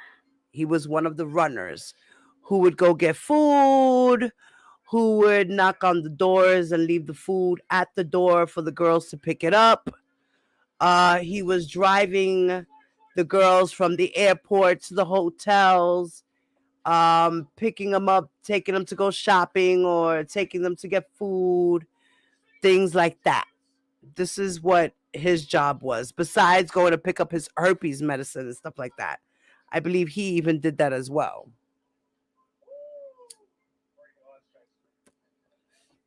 Can't remember everything. Don't quote me on that part, but I believe he was even one of those that did that as well. So now, in this testimony, we're going to look at George Kelly, okay? And the things that people had to say about Uncle George. So Uncle George is also known as Junebug. So if you ever hear anybody say, oh, yeah, that's R. Kelly's Uncle Junebug. Now, Snoop Dogg had an Uncle Junebug as well. But this Uncle Junebug is R. Kelly's Uncle Junebug, a.k.a. George Kelly. Supposedly, that's his real name, George Kelly. And his nickname was Uncle Junebug. Okay? So now Miss Geddes asks, the prosecutor winds up asking Tom Arnold about George Kelly. And she says, I'm showing what's in evidence as Government Exhibit 4. So we know that Government Exhibit 4 is a picture of Mr. George Kelly, a.k.a. Uncle Junebug.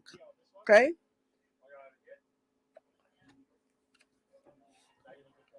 So then the prosecutor, Ms. Geddes, says, I'm showing what's in evidence as Government Exhibit 4. And then she asks Arnold, do you recognize that individual? He says, yes. She says, who is that? He says, that's Junebug. She says, what did Junebug do for the defendant? He said he's his uncle and he was an assistant. And then she says, and do you know, is Junebug a true name or a nickname? Then Arnold says, no, his name is George K. And then the prosecutor says, George Kelly? And he said, yes, George Kelly.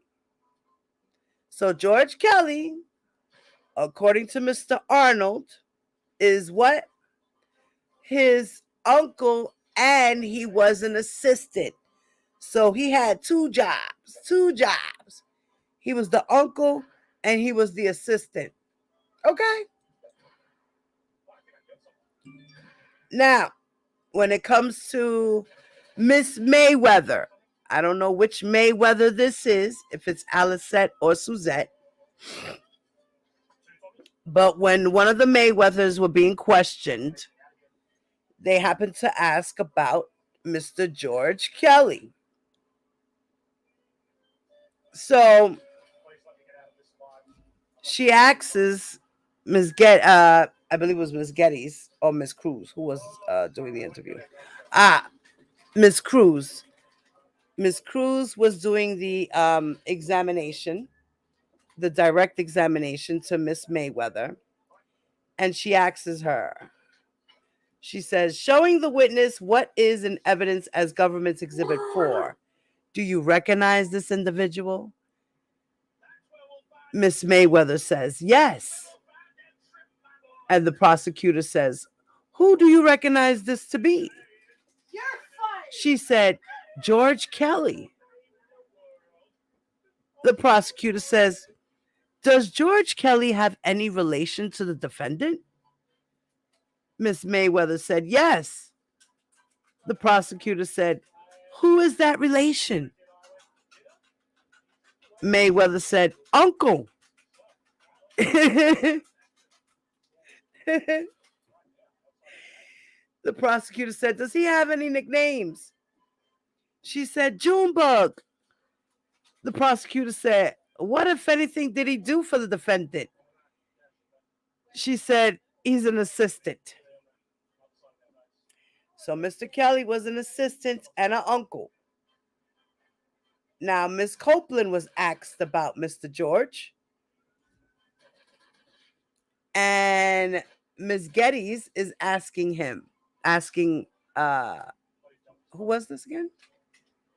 Miss Diana Copeland. Ms. Geddes says, I'm showing the government exhibit 4, which is in evidence. And then, what's her name again? Miss Copeland, Miss Diana. Diana says, this is, and then the prosecutor said, who is that? And then Diana says, Junebug. I'm sorry, George Kelly. The prosecutor said, does George Kelly have a nickname? She said, Junebug. The prosecutor says, what, if anything, did George Kelly, also known as Junebug, do for the defendant? Diana says, he was also a personal assistant. And then she asks her, over what period of time? Diana says, on and off the entire time that I worked there as well. So he worked for R. Kelly for like 15 years or so, just like Diana did. He was on and off for 15 years or so. The prosecutor says, but like you, he worked on during some of that time and did not work for defendant at other parts of that time. Is that correct? She said, correct. So, like we said, he worked in and out, on and off for Mr. Kelly.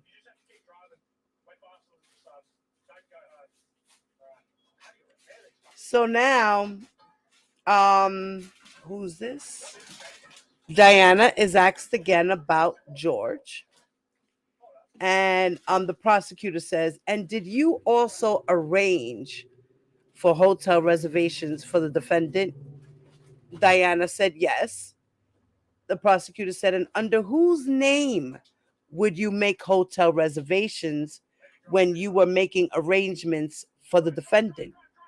Diana said, sometimes my name, sometimes a fictitious name because he's a celebrity. So then the prosecutor says, do you remember that particular fictitious name that you used?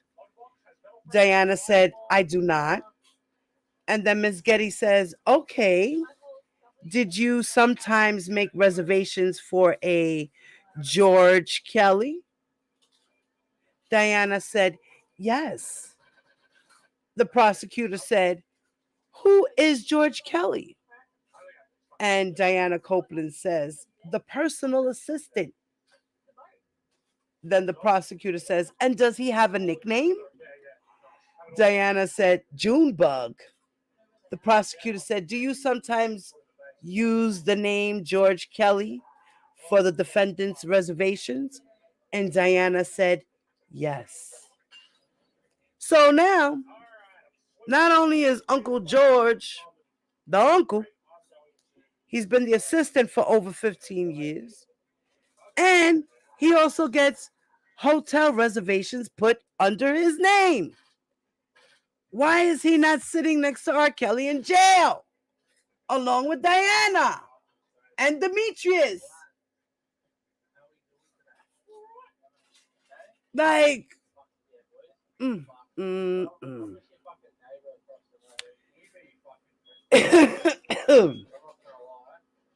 y'all, that is crazy, y'all.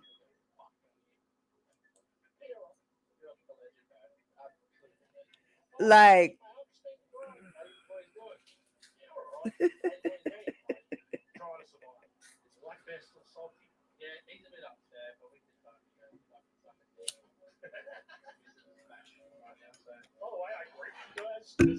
I don't know what the objective was, Rockin', but I believe the objective was just because the whole family dynamic of this blogger standing by this brother and this blogger standing by this brother.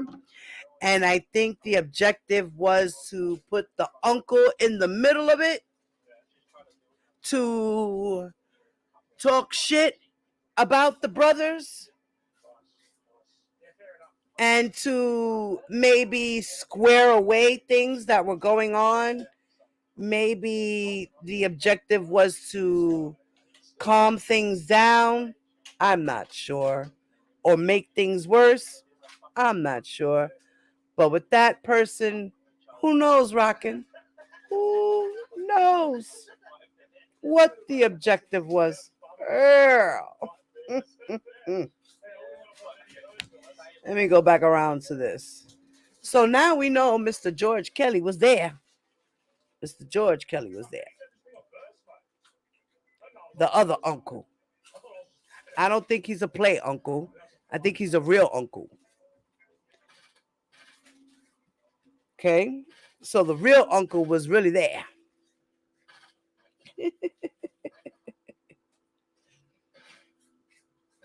So then now, this testimony is from Mr. Shabbat. Mr. Ryan Shabbat. Okay?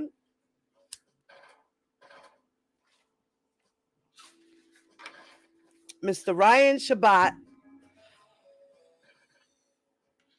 who was the investigator on the case, who obtained warrants for R. Kelly's storage and his home. And he's the one that found all of those letters and the 100 devices and things of this nature. Okay?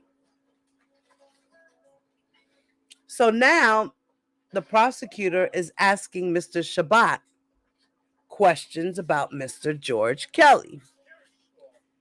So the prosecutor says, do you recognize what is shown in 526? Shabbat says, I do. She says, what is that? He says, that is a picture that I took on July 10th of 2019 while I was conducting that surveillance. She says, and where was that picture taken? He says, that's at the residence in Deerfield, Illinois. She says, and who are the individuals shown in Government Exhibit 526? Mr. Shabbat said, to the left in the photo is the individual with the white t-shirt is George Kelly. And to the left, the individual in the red colored hoodie sweatshirt is the defendant, Robert Kelly. Then she says, now you testify that the defendant is the individual in red, and then in white is the individual you identified as George Kelly. Is that correct? Mr. Shabbat says, that's correct. Ms. Getty says, what, if anything, did you see the defendant holding on that day? Mr. Shabbat says, on the left side of the defendant, a black book bag. Ms. Getty says, and who, if anyone else, did you see carrying that black book bag that day? Shabbat said, the individual to the left, George Kelly. She says, what did you see George Kelly do? He said, he went out of view, out of my sight to the right, both him and the defendant, and then George Kelly came back into the view to the left, walking backwards, the area that he's in the photograph with the black bag.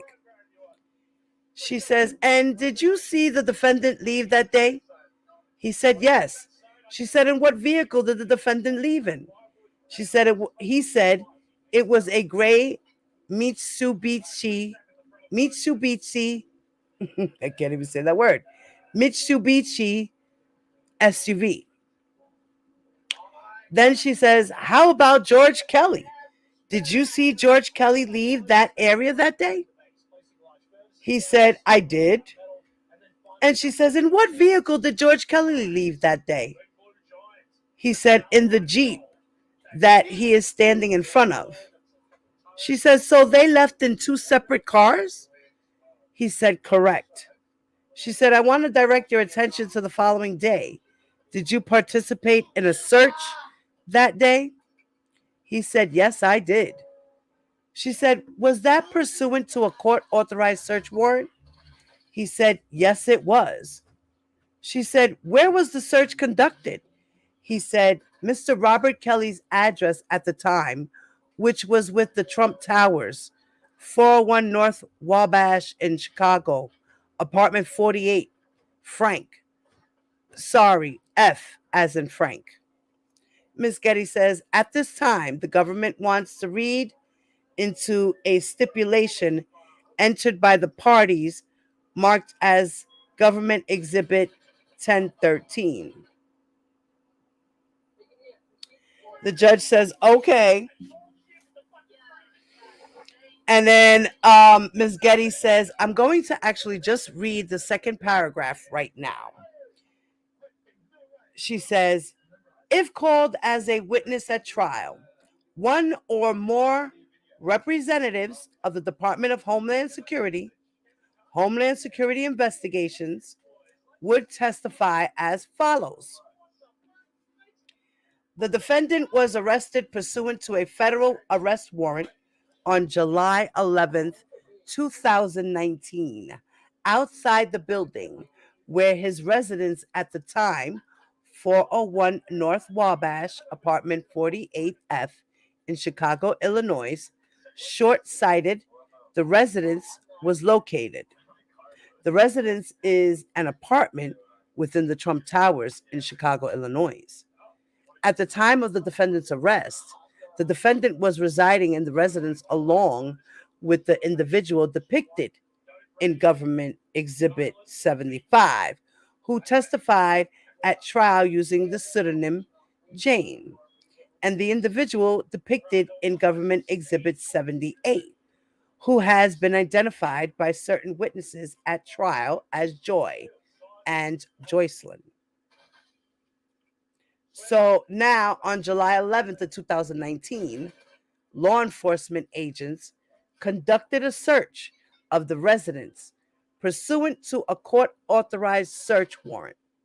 And during the July 11th, 2019 search of the residence, 4 iPads and multiple iPhones were recovered, including the iPhone containing Government Exhibit 325 and the iPad containing a number of other government exhibits, and one of those is 343A. I'm sorry, that iPad is then short sighted, identified herein as iPad A.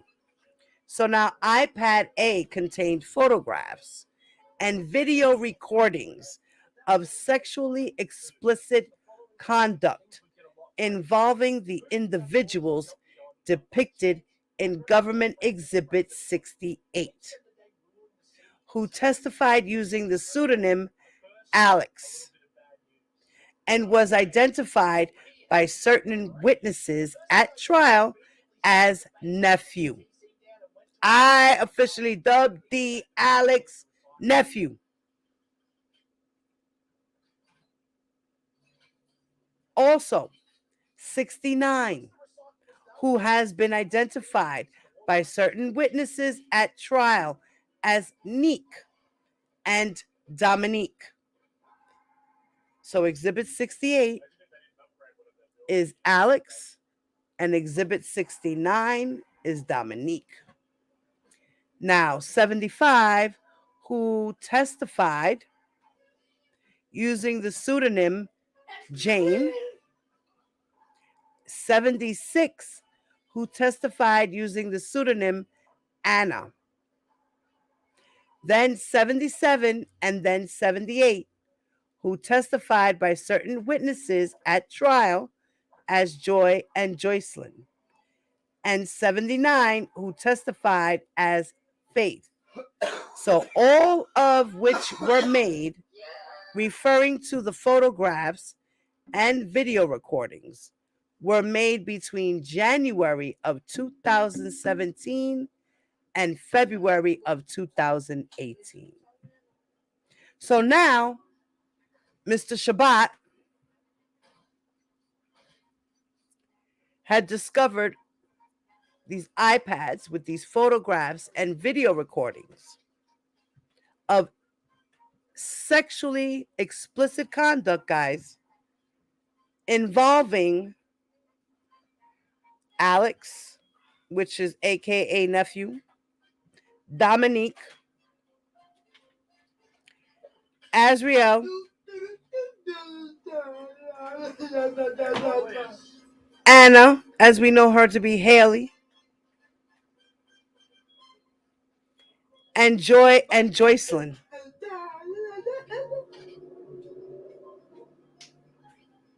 And Faith. So there were videos and photos of these 7 people, okay, that were made between January of 2017 to February of 2018, guys.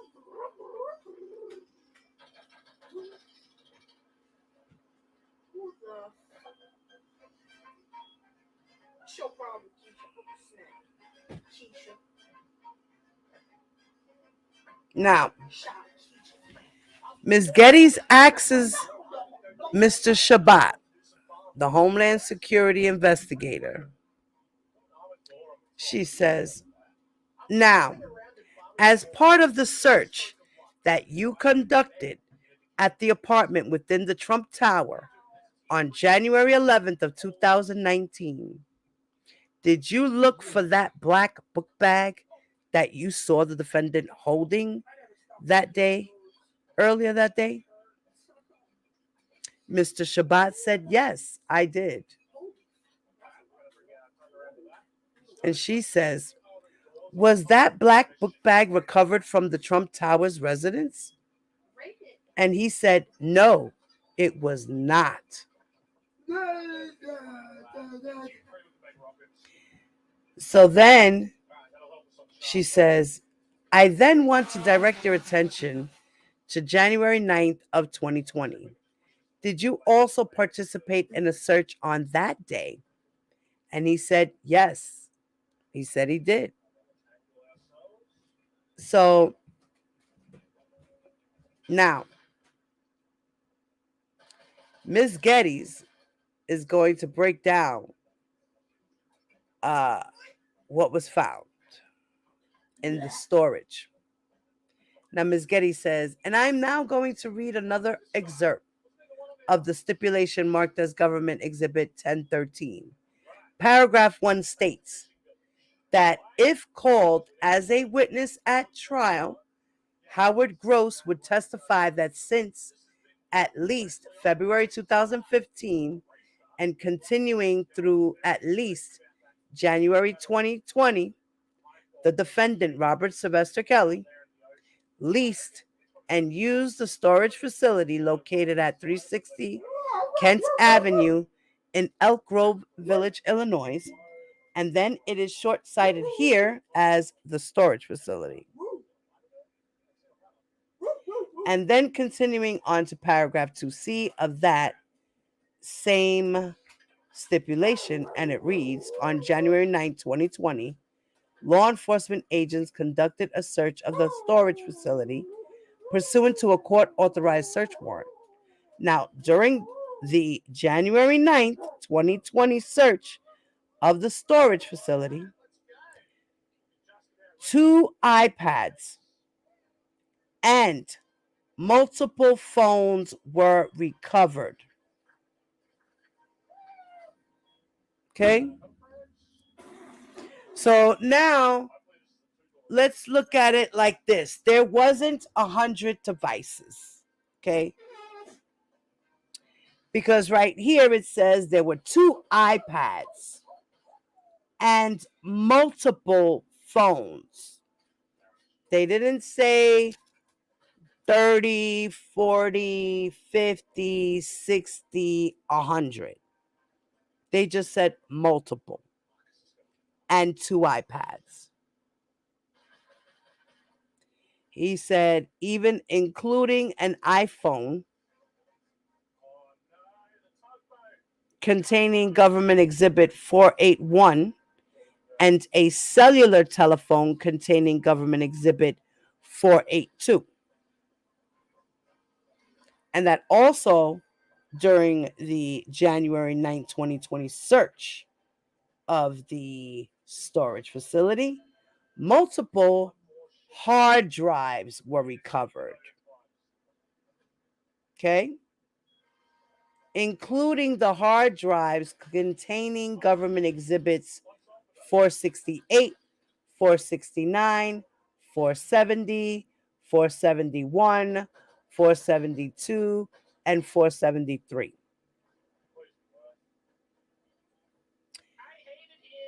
So these devices were the hard drives, the iPads, the iPhone, and the other phones, which were, I gathered, to be Android phones.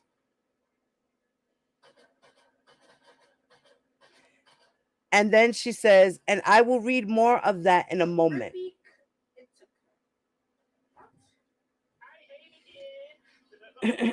So there were 2 search warrants that were out and made. One on July 10th or July 11th, and then one on January 9th.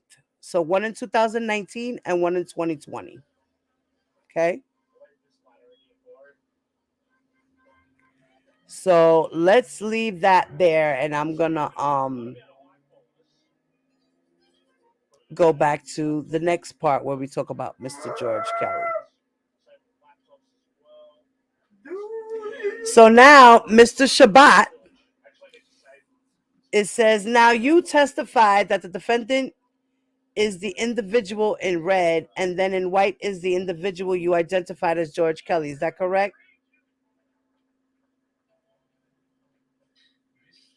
Oh, okay. I already read that. Let me delete that so it's not there again.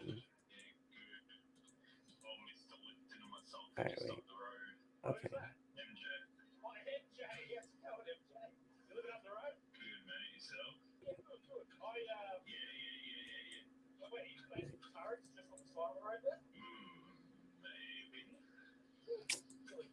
Let me go back. Hold on.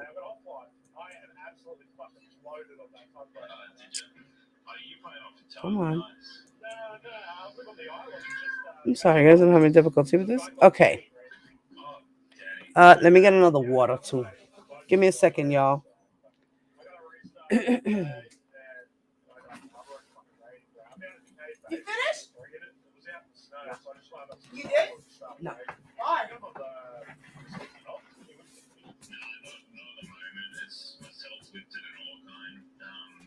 think they all tipped last night to play well with Petal and Goldie.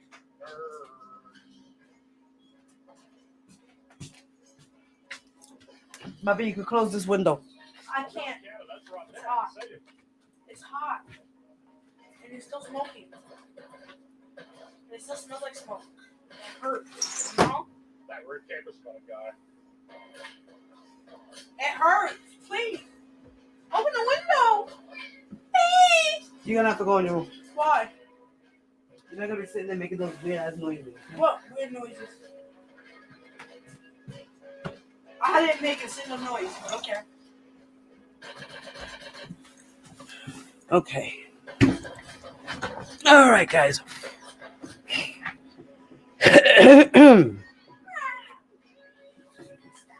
So now here's another part of the trial where they talk about this is the closing arguments.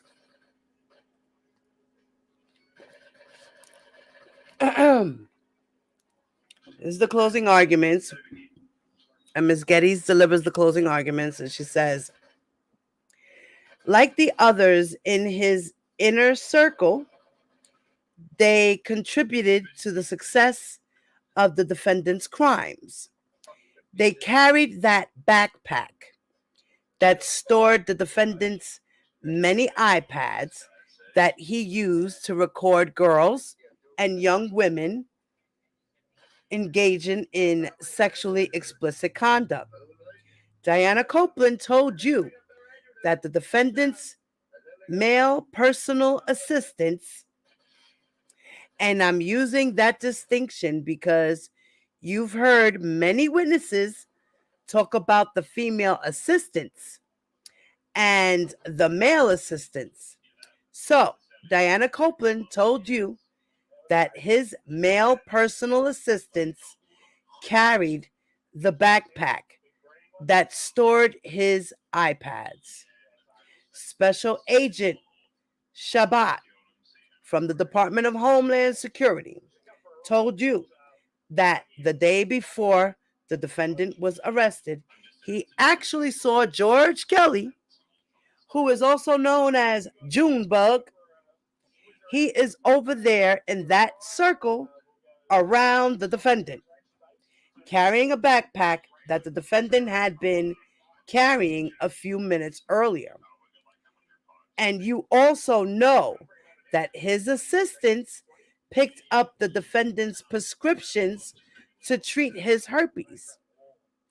In evidence are Walgreens records, and I'm going to talk about a lot of evidence, some of which you just heard the government admitting a particular exhibit number, but we didn't put it on the screen. So I'm going to be talking about some pieces of evidence that you will be seeing for the first time today. But again, you will have access to all of this in your deliberations. Okay? Then she says, you also saw text messages with Diana Copeland where she instructed Faith to go up to the 18th floor. And Faith told you that on this trip, she actually stayed in the defendant's hotel suite. And records from the Mandarin Hotel show that room 1803 had been reserved under the alias George Kelly. And you actually see in those records from the Mandarin where it says George Kelly is the alias for R. Kelly and identifies Diana Copeland as the tour manager there.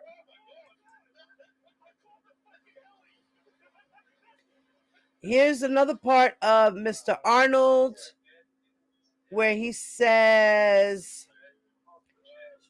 and by the way, Junebug, this is the prosecutor. The prosecutor says, and by the way, Junebug, over what period of time did he serve as an assistant for the defendant? Mr. Arnold said, I'm not sure exactly when he started, but he was working for Mr. Kelly when I started working directly for him in Bass Productions in 2004. I believe he might have left from time to time over the course of the duration, but I would say 2009, 2010 was when he stopped working for him, when I was still working for Bass Production. So Diana said, I don't know. I think he was working there from when I started till recently. This guy's saying 2004 to 2009. That's only 5 years. So Mr. Arnold only knew about him for 5 years. Diana knew him way, way back, right? Now, Mr. Arnold continues to say, he says, okay, the prosecutor, Ms. Getty, says, and who would find the players for the basketball game? Mr. Arnold said, either I had a list of people to reach out to, or one of the guys that he played basketball with would call some people. It's for the better part of the time, which I worked for Rob, Junebug also was responsible for coordinating the basketball. Then she says, how regularly did you coordinate basketball games for the defendant? He said, I didn't coordinate it all the time. When I was responsible for coordinating it, it would be nightly. So not only did Mr. George Kelly, aka Junebug, do all those other things, he also coordinated basketball games for him. Now, the John Doe, aka Lewis, also knows Mr. George Kelly, aka Uncle Junebug. And the prosecutor asks Lewis on the stand, how did you end up seeing the defendant at those basketball courts, at that basketball court in the Markham Field House? Lewis says, because the last time I was at the studio, Junebug, one of his assistants, had told me if I can't get in contact with Rob, just call him. So I had called Junebug, and he informed me that they were playing basketball. She said, and were you invited to the basketball game? And Lewis said yes.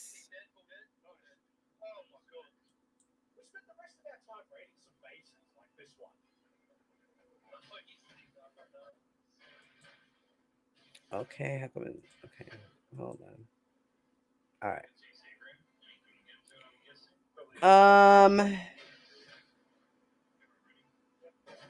Okay, and then Lewis is asked the question, the John Doe, aka Lewis, right?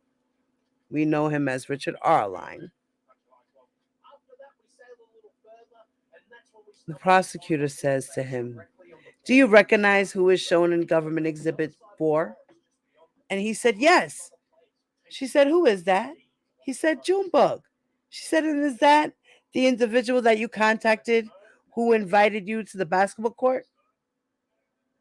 He said, yes. She said, now, when you the first time you went to the Markham Field House, did you play basketball that day? He said, no. She said, what did you do instead? He said he stayed and watched the game. Then Lewis says, this is his testimony part, And Miss Getty says to him, "Did you eventually start to play basketball with the defendant?" He said, "Yes." She said, "How often would you play basketball with him?" He said, 3 or 4 times a week. She says, "And how did it come to be that you would play basketball with the defendant?" He said, "Well, as I kept going as a spectator, eventually someone that was on his team got hurt. And Junebug told him, 'Let's see what Lewis got. Let's give Lewis a shot.' And I got to play." She says, "And how would you know about a basketball game?" He said, "I would get a call or text from Junebug." She said, "And he would tell you the defendant was going to be playing basketball?" And Lewis said, "Yes. Or sometimes I would just pop up at the field house because it was around the corner." Ms. Getty says, "It was around the corner from what?" And he said, "McDonald's." She said, "Now, in the months and early years after you first met the defendant, where else other than the basketball court would you see him?" He said, "At parties." And she said, "Where were the parties held?" He said, "The house in Olympia Fields."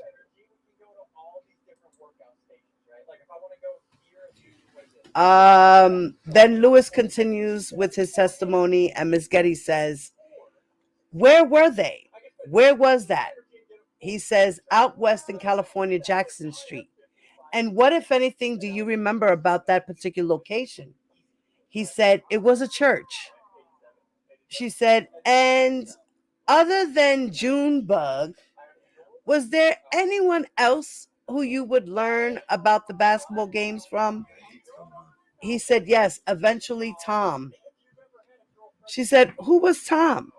He said, "From what I understood, he was like a assistant or some help to Rob, another uncle, cousin. Who knows? Lord have mercy." So then now, okay, so this is Suzette Mayweather's testimony here. And she's about to speak about Junebug as well. So the prosecutor asks Miss Suzette, "When the defendant asked you whether you had bought Dominique a phone, who was with you?"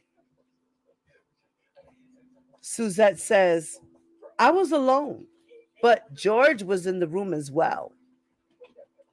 Miss Getty says, "Can you remind the jurors who George is?" She said, "Rob's uncle and an assistant as well." Miss Getty says, "Does he have a nickname?" She said, "Yes."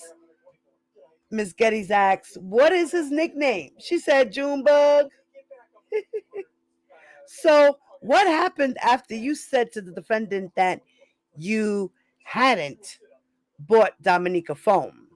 She says, "Well, when he said that, she said that I did. I told him I was going to call my sister and ask her if she did." Then Miss Getty says, "Did you call your sister?" She said, "I did." So there was a mix-up over there with the phone situation and who gave Dominique the phone.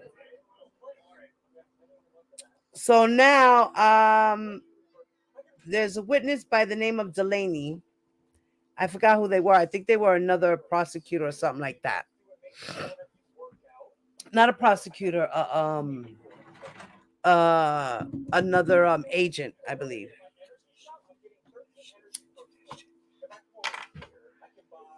Leave me alone. Leave me alone. Leave me alone. Get away from me. Stop. Harassment. Bothering me. Stop. Hold on 1 second, y'all.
All right, sorry about that, guys. Excuse me.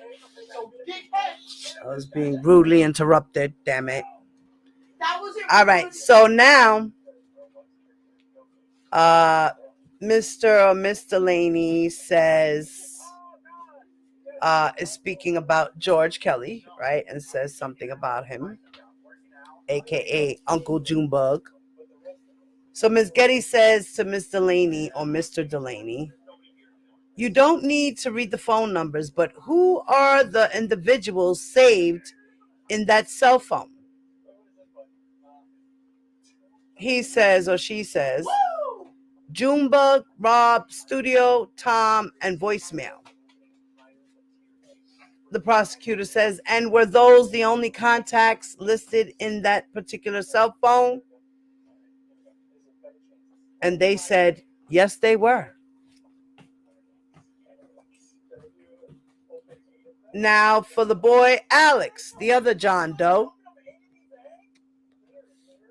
he was questioned about Uncle Junebug as well.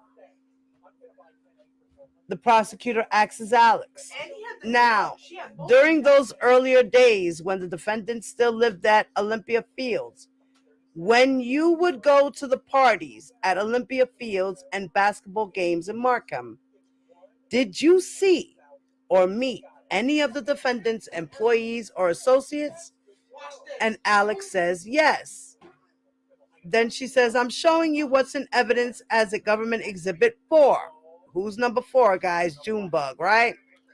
Do you recognize this person? He says, yes. He said, who is this? She said, who is this? He said, I think they call him Junebug.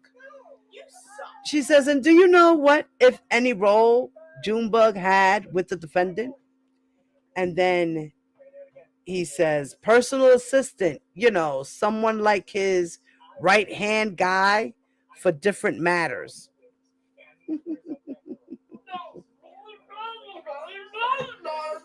Oh, wow.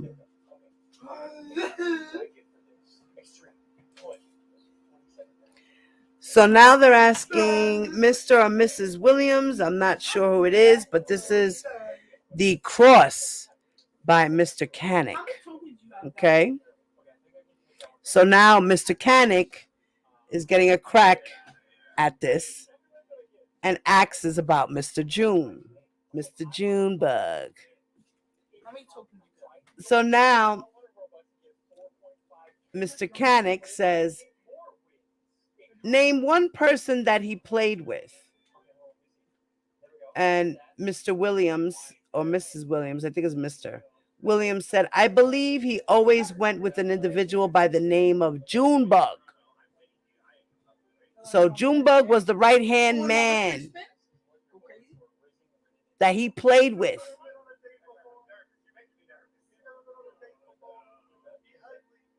Imagine, look how close you were to another. So Junebug always played with R. Kelly basketball.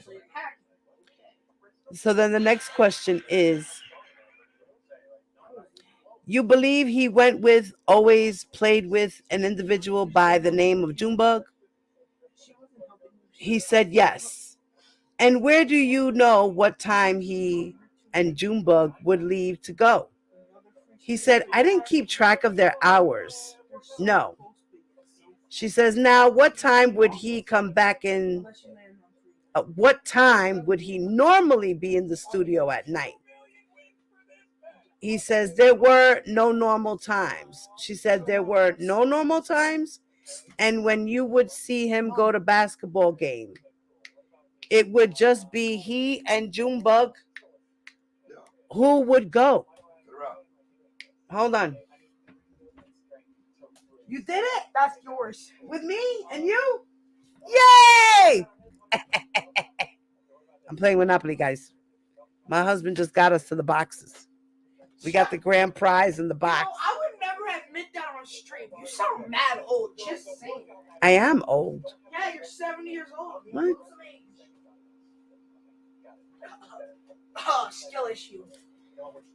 So now the prosecutor says, and where do you know what time he and Junebug would leave to go? He said he didn't keep track of their hours. Then she says, now what time would he come back in? And he said it would normally be at night.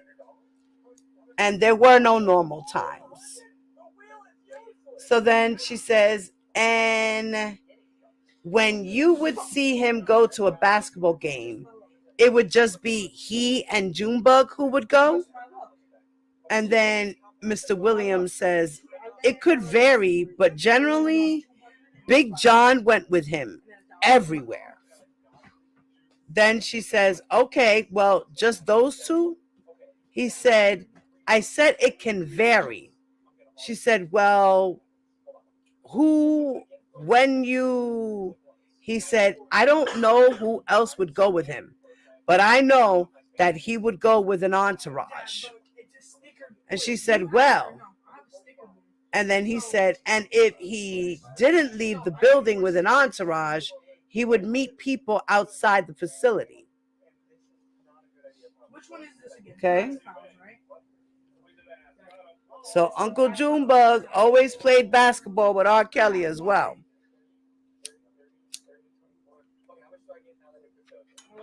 He even set up the games and would call people to play, according to the people. Now, Cheryl Mack, it's her turn to talk about Mr. George Kelly, a.k.a. Uncle Junebug.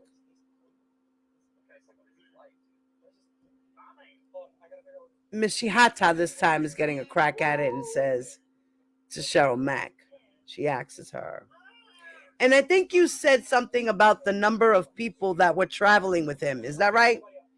Cheryl Mack says, correct. And who, if anyone, traveled with the defendant when he came to Atlanta? And I should say that to the extent you mention any girlfriends, please just use first names. So then Cheryl says, oh, wait. What the hell? Did I go too fast? Wait.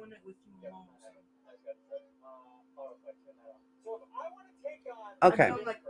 Cheryl Mack says, his uncle Junebug, June Brown, I believe his nephew, Van, another one, I can't remember the name, security. Then Ms. Getty says, and did any assistants travel with the defendant that you recall? And she said there was Michelle Adams, Diana, I can't remember her last name. She didn't remember Diana Copeland's last name. And then Cheryl Mack was asked, I'm showing you what's in evidence as government exhibit 4. Do you recognize this person? Cheryl Mack says, yes. She says, who is that?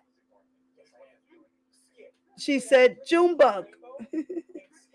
And do you know Junebug's real name? She said, I don't.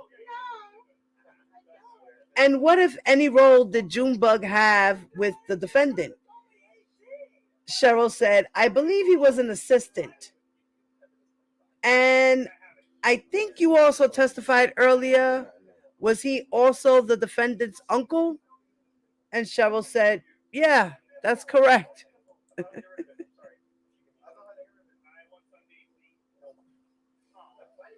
So then now, Mr. Canick's closing.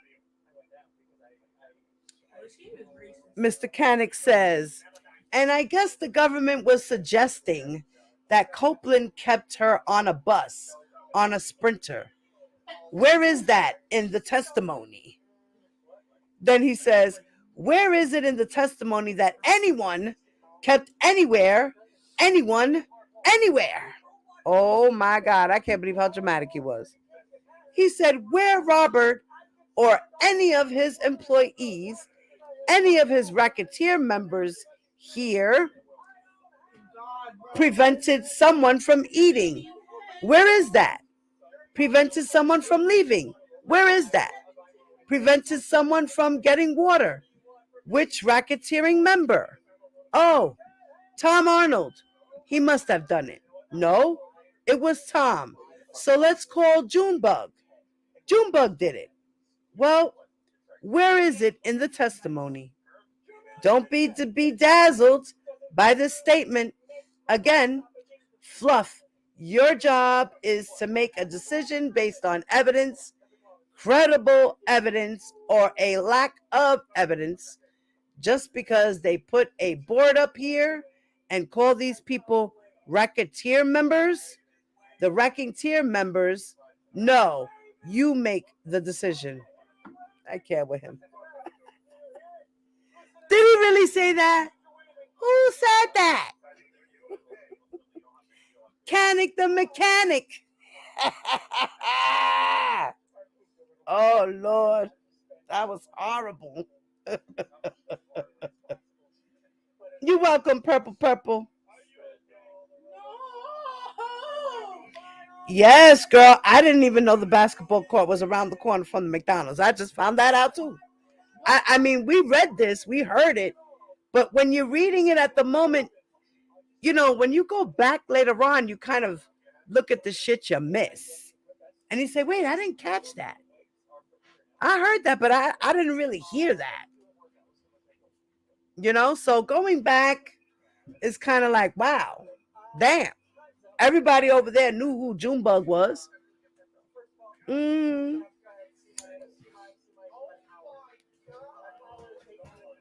I wonder if they know who AKA Uncle Greg is. Because Greg knows a lot. He said he knows a lot. Is he really Greg Preston? Or is he George Kelly? Or are they two separate people? I don't know. I'm just throwing it out there. Who knows? Because it runs in the family, y'all. What's the title say to this live? It runs in the family. Some way, somehow, it runs in the family. So now, the testimony of Mr. Navarro, Ms. Geddes asks him, and can you tell me what you mean by a food run? And Mr. Navarro says, people would call and request that we order food for them and bring it back. Then she says, and when you say people would call, who would call? Navarro said, Rob would call, or the girls in the house would call.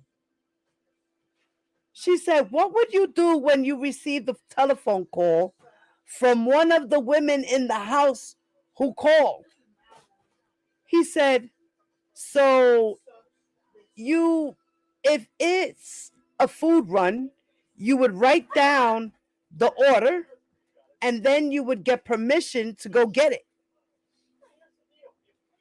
Then she says, who would you get permission from? And he said, so it's either Rob or any of the managers, Tom, or who else? Oh, Junebug.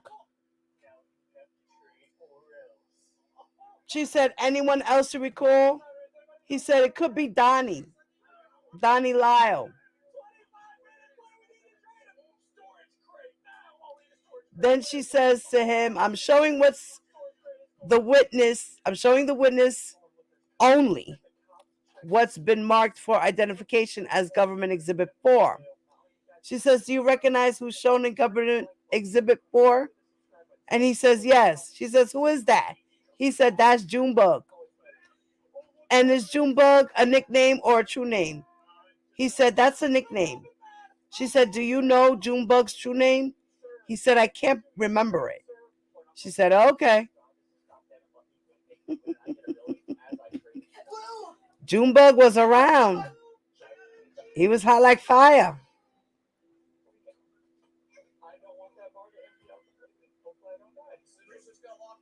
Okay, so now Mr. Navarro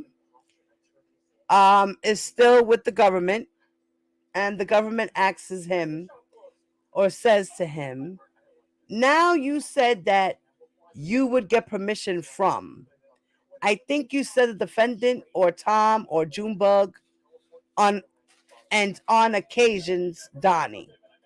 So what would you do once you receive permission to get the food? He said, so you would call the food order in and then go get it. Sometimes you'd have to get money if there wasn't any money from in the petty cash drawer. She says, and what would you do once you picked up the food? He said, you bring it back. And so you bring the food back to the studio, and then you would let Rob know that the food has arrived, or one of the managers know, or you would just go deliver it to the person. She says, and where would the person be? He said, the person could be anywhere in the house. So then she says, when you said that you would let one of the managers know, who were you referring to when you said one of the managers?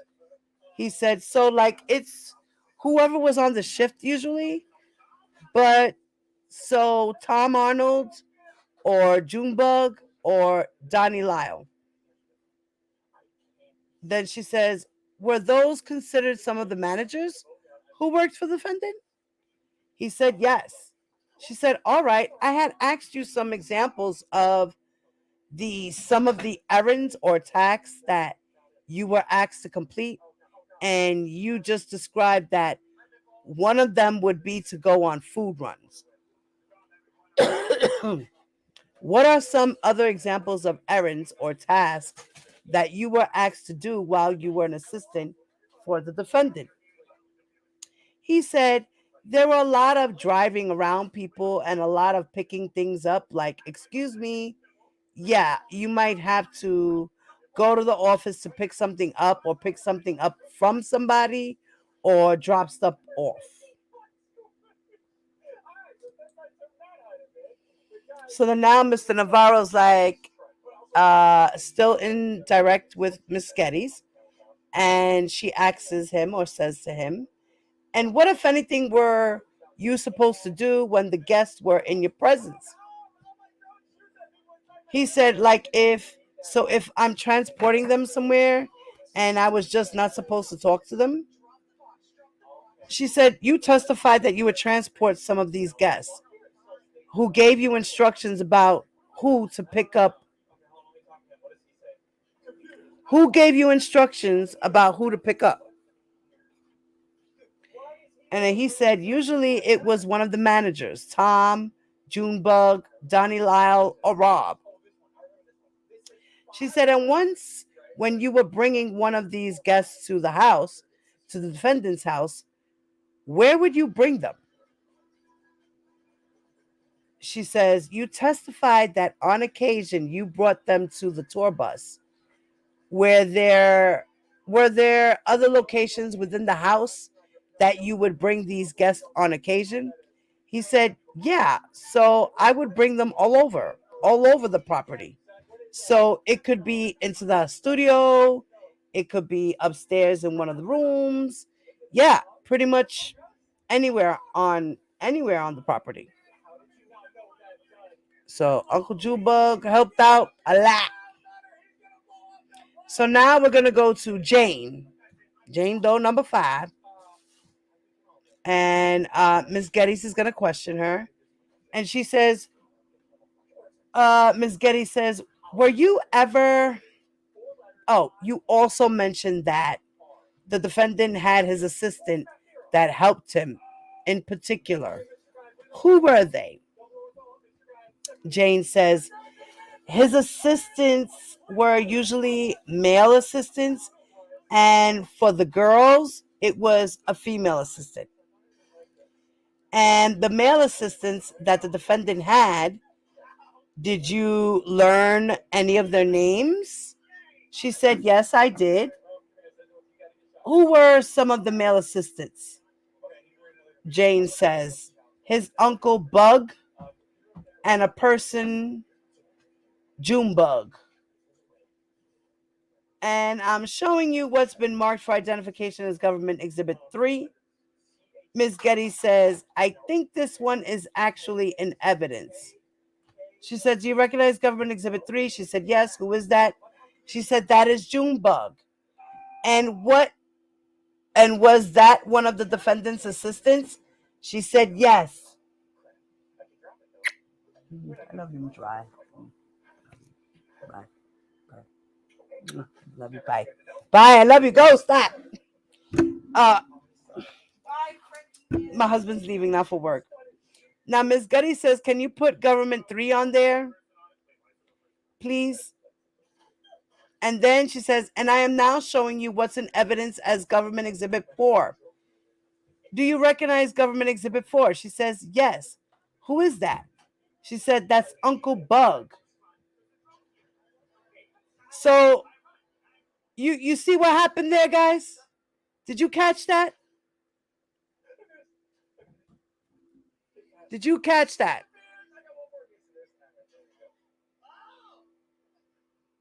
Now, Jane was shown a picture.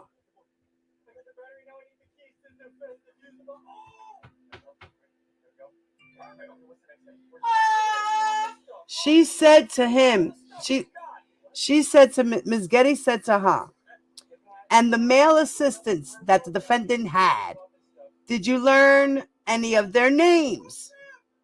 She said, yes, I did. Ms. Getty said to her, who were some of the male assistants? Jane said, his Uncle Bug and a person, Junebug. Huh?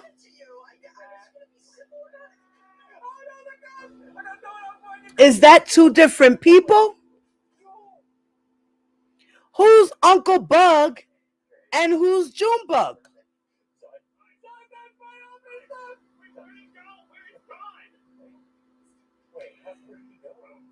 Now, the government is going to show her an exhibit. Identification Government Exhibit 3. We know that what we've been reading so far, every time they present an exhibit for AKA George Kelly, AKA Uncle Junebug, or is it Uncle Bug and just Junebug? You feel me? Because she says here, his Uncle Bug and a person, Junebug. Then the government shows Exhibit 3.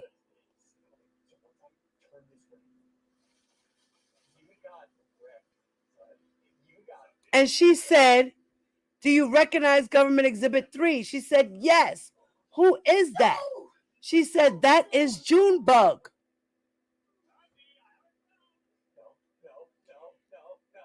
The government says, and was that one of the defendant's assistants? She said, yes. Then the government says, can you put Government Exhibit number 3 on there, please?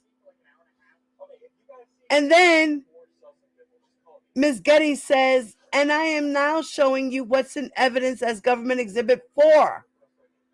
Do you recognize Government Exhibit 4? I'm wondering if this was a mistake and the, what's her name? The stenographer. I think she meant to put Government Exhibit 4, not 3. See, you have to be careful with these errors in these transcripts too. Like the court reporter cannot be making mistakes. She cannot make mistakes like this. You can't. You got to be careful.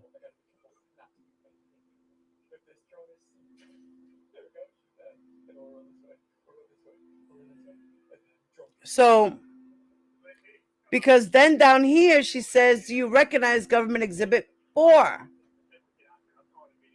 Because she says she's putting the exhibit number 3 on the screen. Do you recognize government exhibit 3? She said, yes. Who is that? That is Junebug.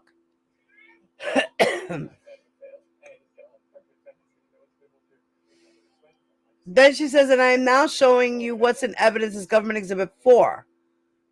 She said, do you recognize government exhibit 4? She said, yes. Who is that?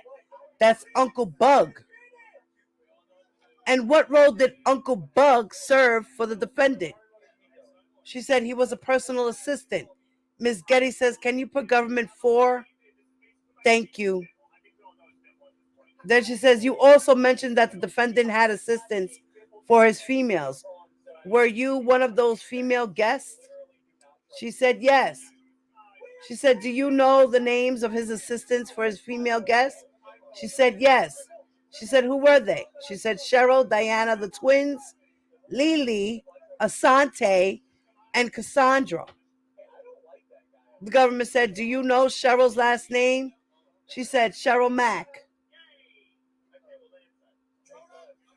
So I've been confused about that part. I highlighted it and was like, I don't know. Somebody else got to look at that for me and then let me know what am I retarded? Am I seeing double? What's going on with that? Right? All right.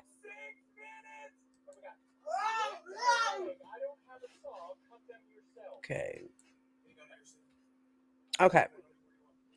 So now, Mr. Arnold again with direct with the government. He had stated that, the government had asked him or stated to him. So once it became the chocolate factory at 865 North Larrabee, what was this room that was once Reed Himes' office? What was that used for? Mr. Arnold says, it was used for a variety of different lounges. Security would have used it as a lounge at times. It may have been, we may have put guests in there from time to time. It was used for a variety of different purposes. I think his uncle Junebug had that as his lounge at one point in time as well. Then the government says, and then on this floor plan, there is like an open area right there.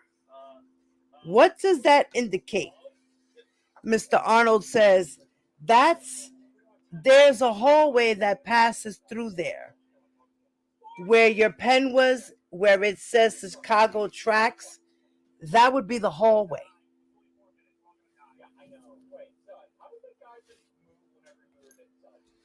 Okay, so he's showing her part of the place. I got to use the ladies' room. Give me a second, guys. I will be right back.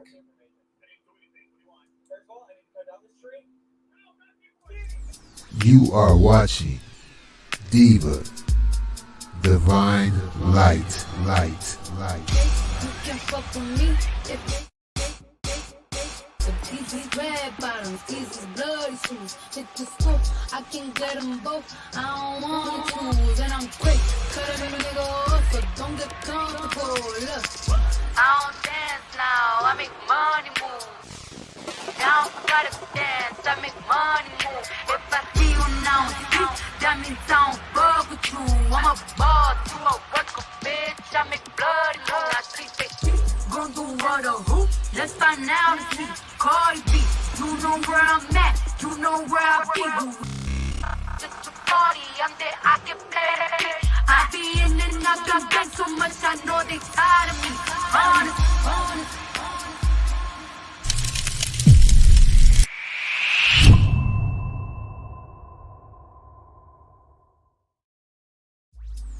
You are watching Diva Divine Light. You can fuck with me if these is red bottoms, these is bloody shoes. Hit the scoop, I can get them both. I don't want to choose, and I'm quick. Cut every nigga off, so don't get comfortable. Look, I don't dance now, I make money move. Now I gotta dance, I make money move. If I see you now, that means I don't fuck with you. I'm a boss, you a worker, bitch. I make bloody move. Now she say, gon' do what or who? Let's find out and see. Cardi B, you know where I'm at, you know where I be.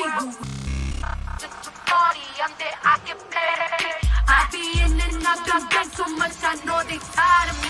Honest.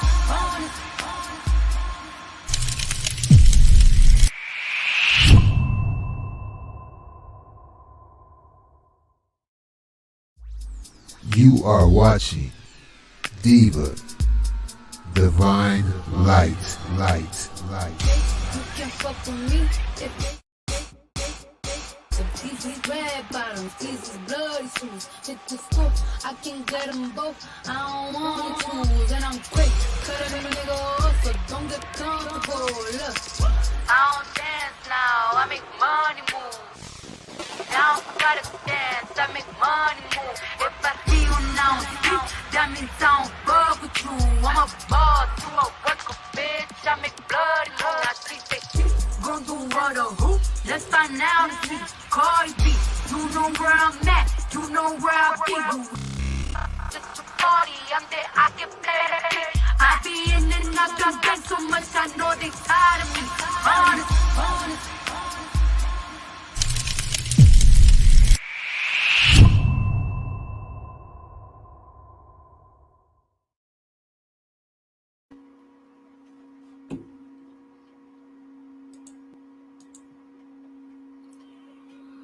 So yeah. It could be a possibility, Robin. I don't know. Right? That sounds crazy, right? I don't know if that was a mistake and she meant to say number 4, but then she said 3 and then she said 4. Then she said Uncle Bug, like there was 2 different people. She said, I'm showing you exhibit 3, put it up, and then now I'm showing you exhibit 4. Those are 2 different people. Am I not bugging out? Am I not crazy? Am I? Guys, please let me know I'm not bugging out. Let me know in the comment section, guys. If you get to this far of the video, let me know what you think about that situation with that 3 and 4 and Uncle Bug and Junebug as 2 different people. Let me know. Let me know what y'all think, okay? All right. Then here in this part, this was with Mr. Arnold, okay, the assistant, and he was asked by the government, who are some of the individuals that you would call to get in touch with the defendant if you weren't able to get in touch directly with the defendant? So he says the same individuals that would have been before that. So either Junebug or Donnie, who was his music director, or anybody that I knew was with him, a security guard, someone that can just have a phone to pass to him. So it didn't really matter. As long as I know I could get a hold of him, I could call anybody who could hand the phone to him. Then Ms. Getty says, so now you saw earlier that gate. And I think you I think you referenced as well the gate that was in front of the property. How did an individual get into that gate? What had to happen? So then he had said, so there was a button in reception that could open the gate. Then she says, and that was the reception in the studio itself? He said, As soon as you come down the basement stairs, there's that opening area that was receiving people. There was a desk there, and then the button would be there to open the gate. Ms. Getty says, and was there any security situated near the gate?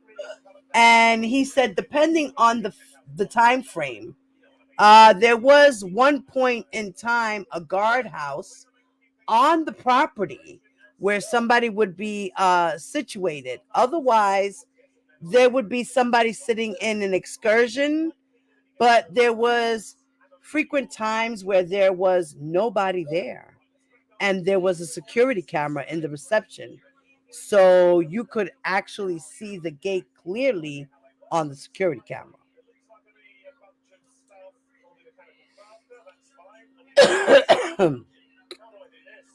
So now this is the closing arguments, a part of the closing arguments. All right.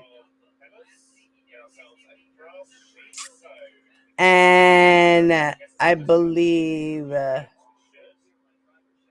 is this the last part with Mr. Kelly?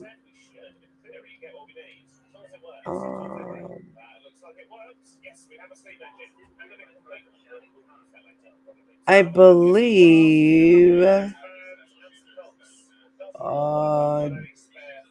Junebug had a part in this here somewhere. Let me double check. I'm not even sure.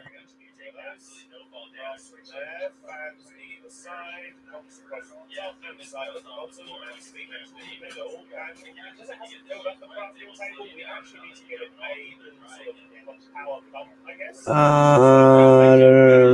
No. Okay. No. All right. That was it. That was the end of that. So as you guys can clearly see, that Mr. George Kelly, aka Uncle Junebug, Uncle Bug, that was very weird, right? Right, rockin'. Number 3 was Junebug and number 4 was Uncle Bug. 2 different people. So now,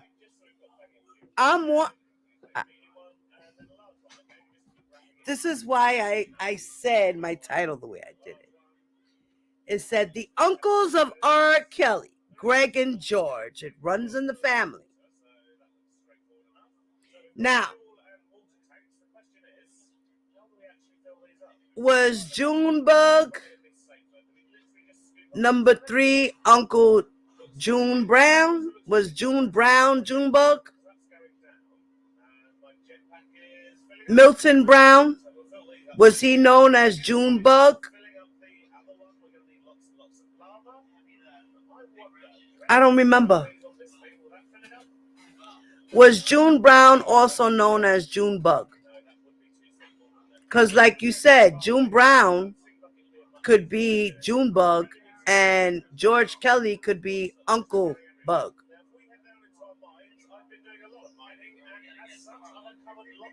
You know what I mean? Like, that was just crazy, y'all. Hey, Flawless. What's up, my beautiful baby girl? How are you? What's up, mama love? Hey, mommy. How are you?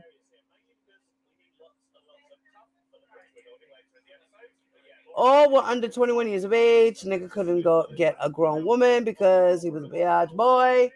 That was manipulated.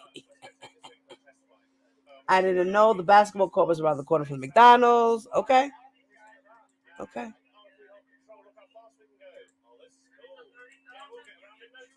Right. I'm curious. Y'all don't know the stuff that I am trying to pull and do. I can't even talk. Don't talk. So that is the reason why, this is the reason why my title is the way it is. Because are we talking about the same person? Or are we talking about two different people? Or now are we talking about three different people? Like what are we doing here? What? So the mystery needs to be solved.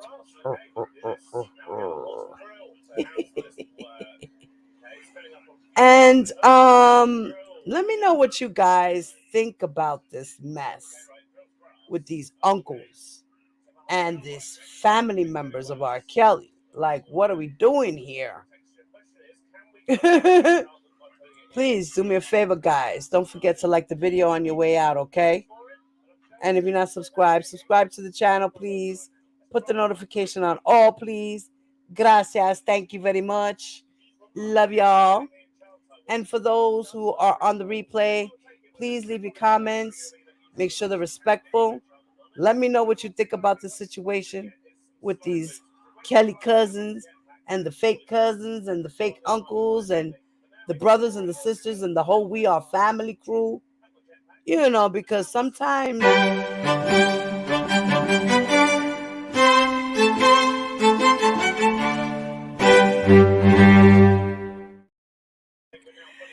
Yo, y'all already know. And your girl Diva Divine Light is out. Peace. You are watching Diva Divine Light. You can fuck with me if these red bottoms, these bloody shoes. Hit the scoop, I can get them both. I don't want to choose, and I'm quick. Cut up a nigga off, so don't get comfortable. Look, I don't dance now, I make money move. Now I gotta dance, I make money move. If I see you now, that means I don't fuck with you. I'm a boss, you a worker, bitch. I make bloody move. Now she say, gon' do what a hoop. Let's find out and see. Cardi B, you know where I'm at, you know where I be. Just a party, I'm there, I can play. I be in and out the game so much, I know they tired of me.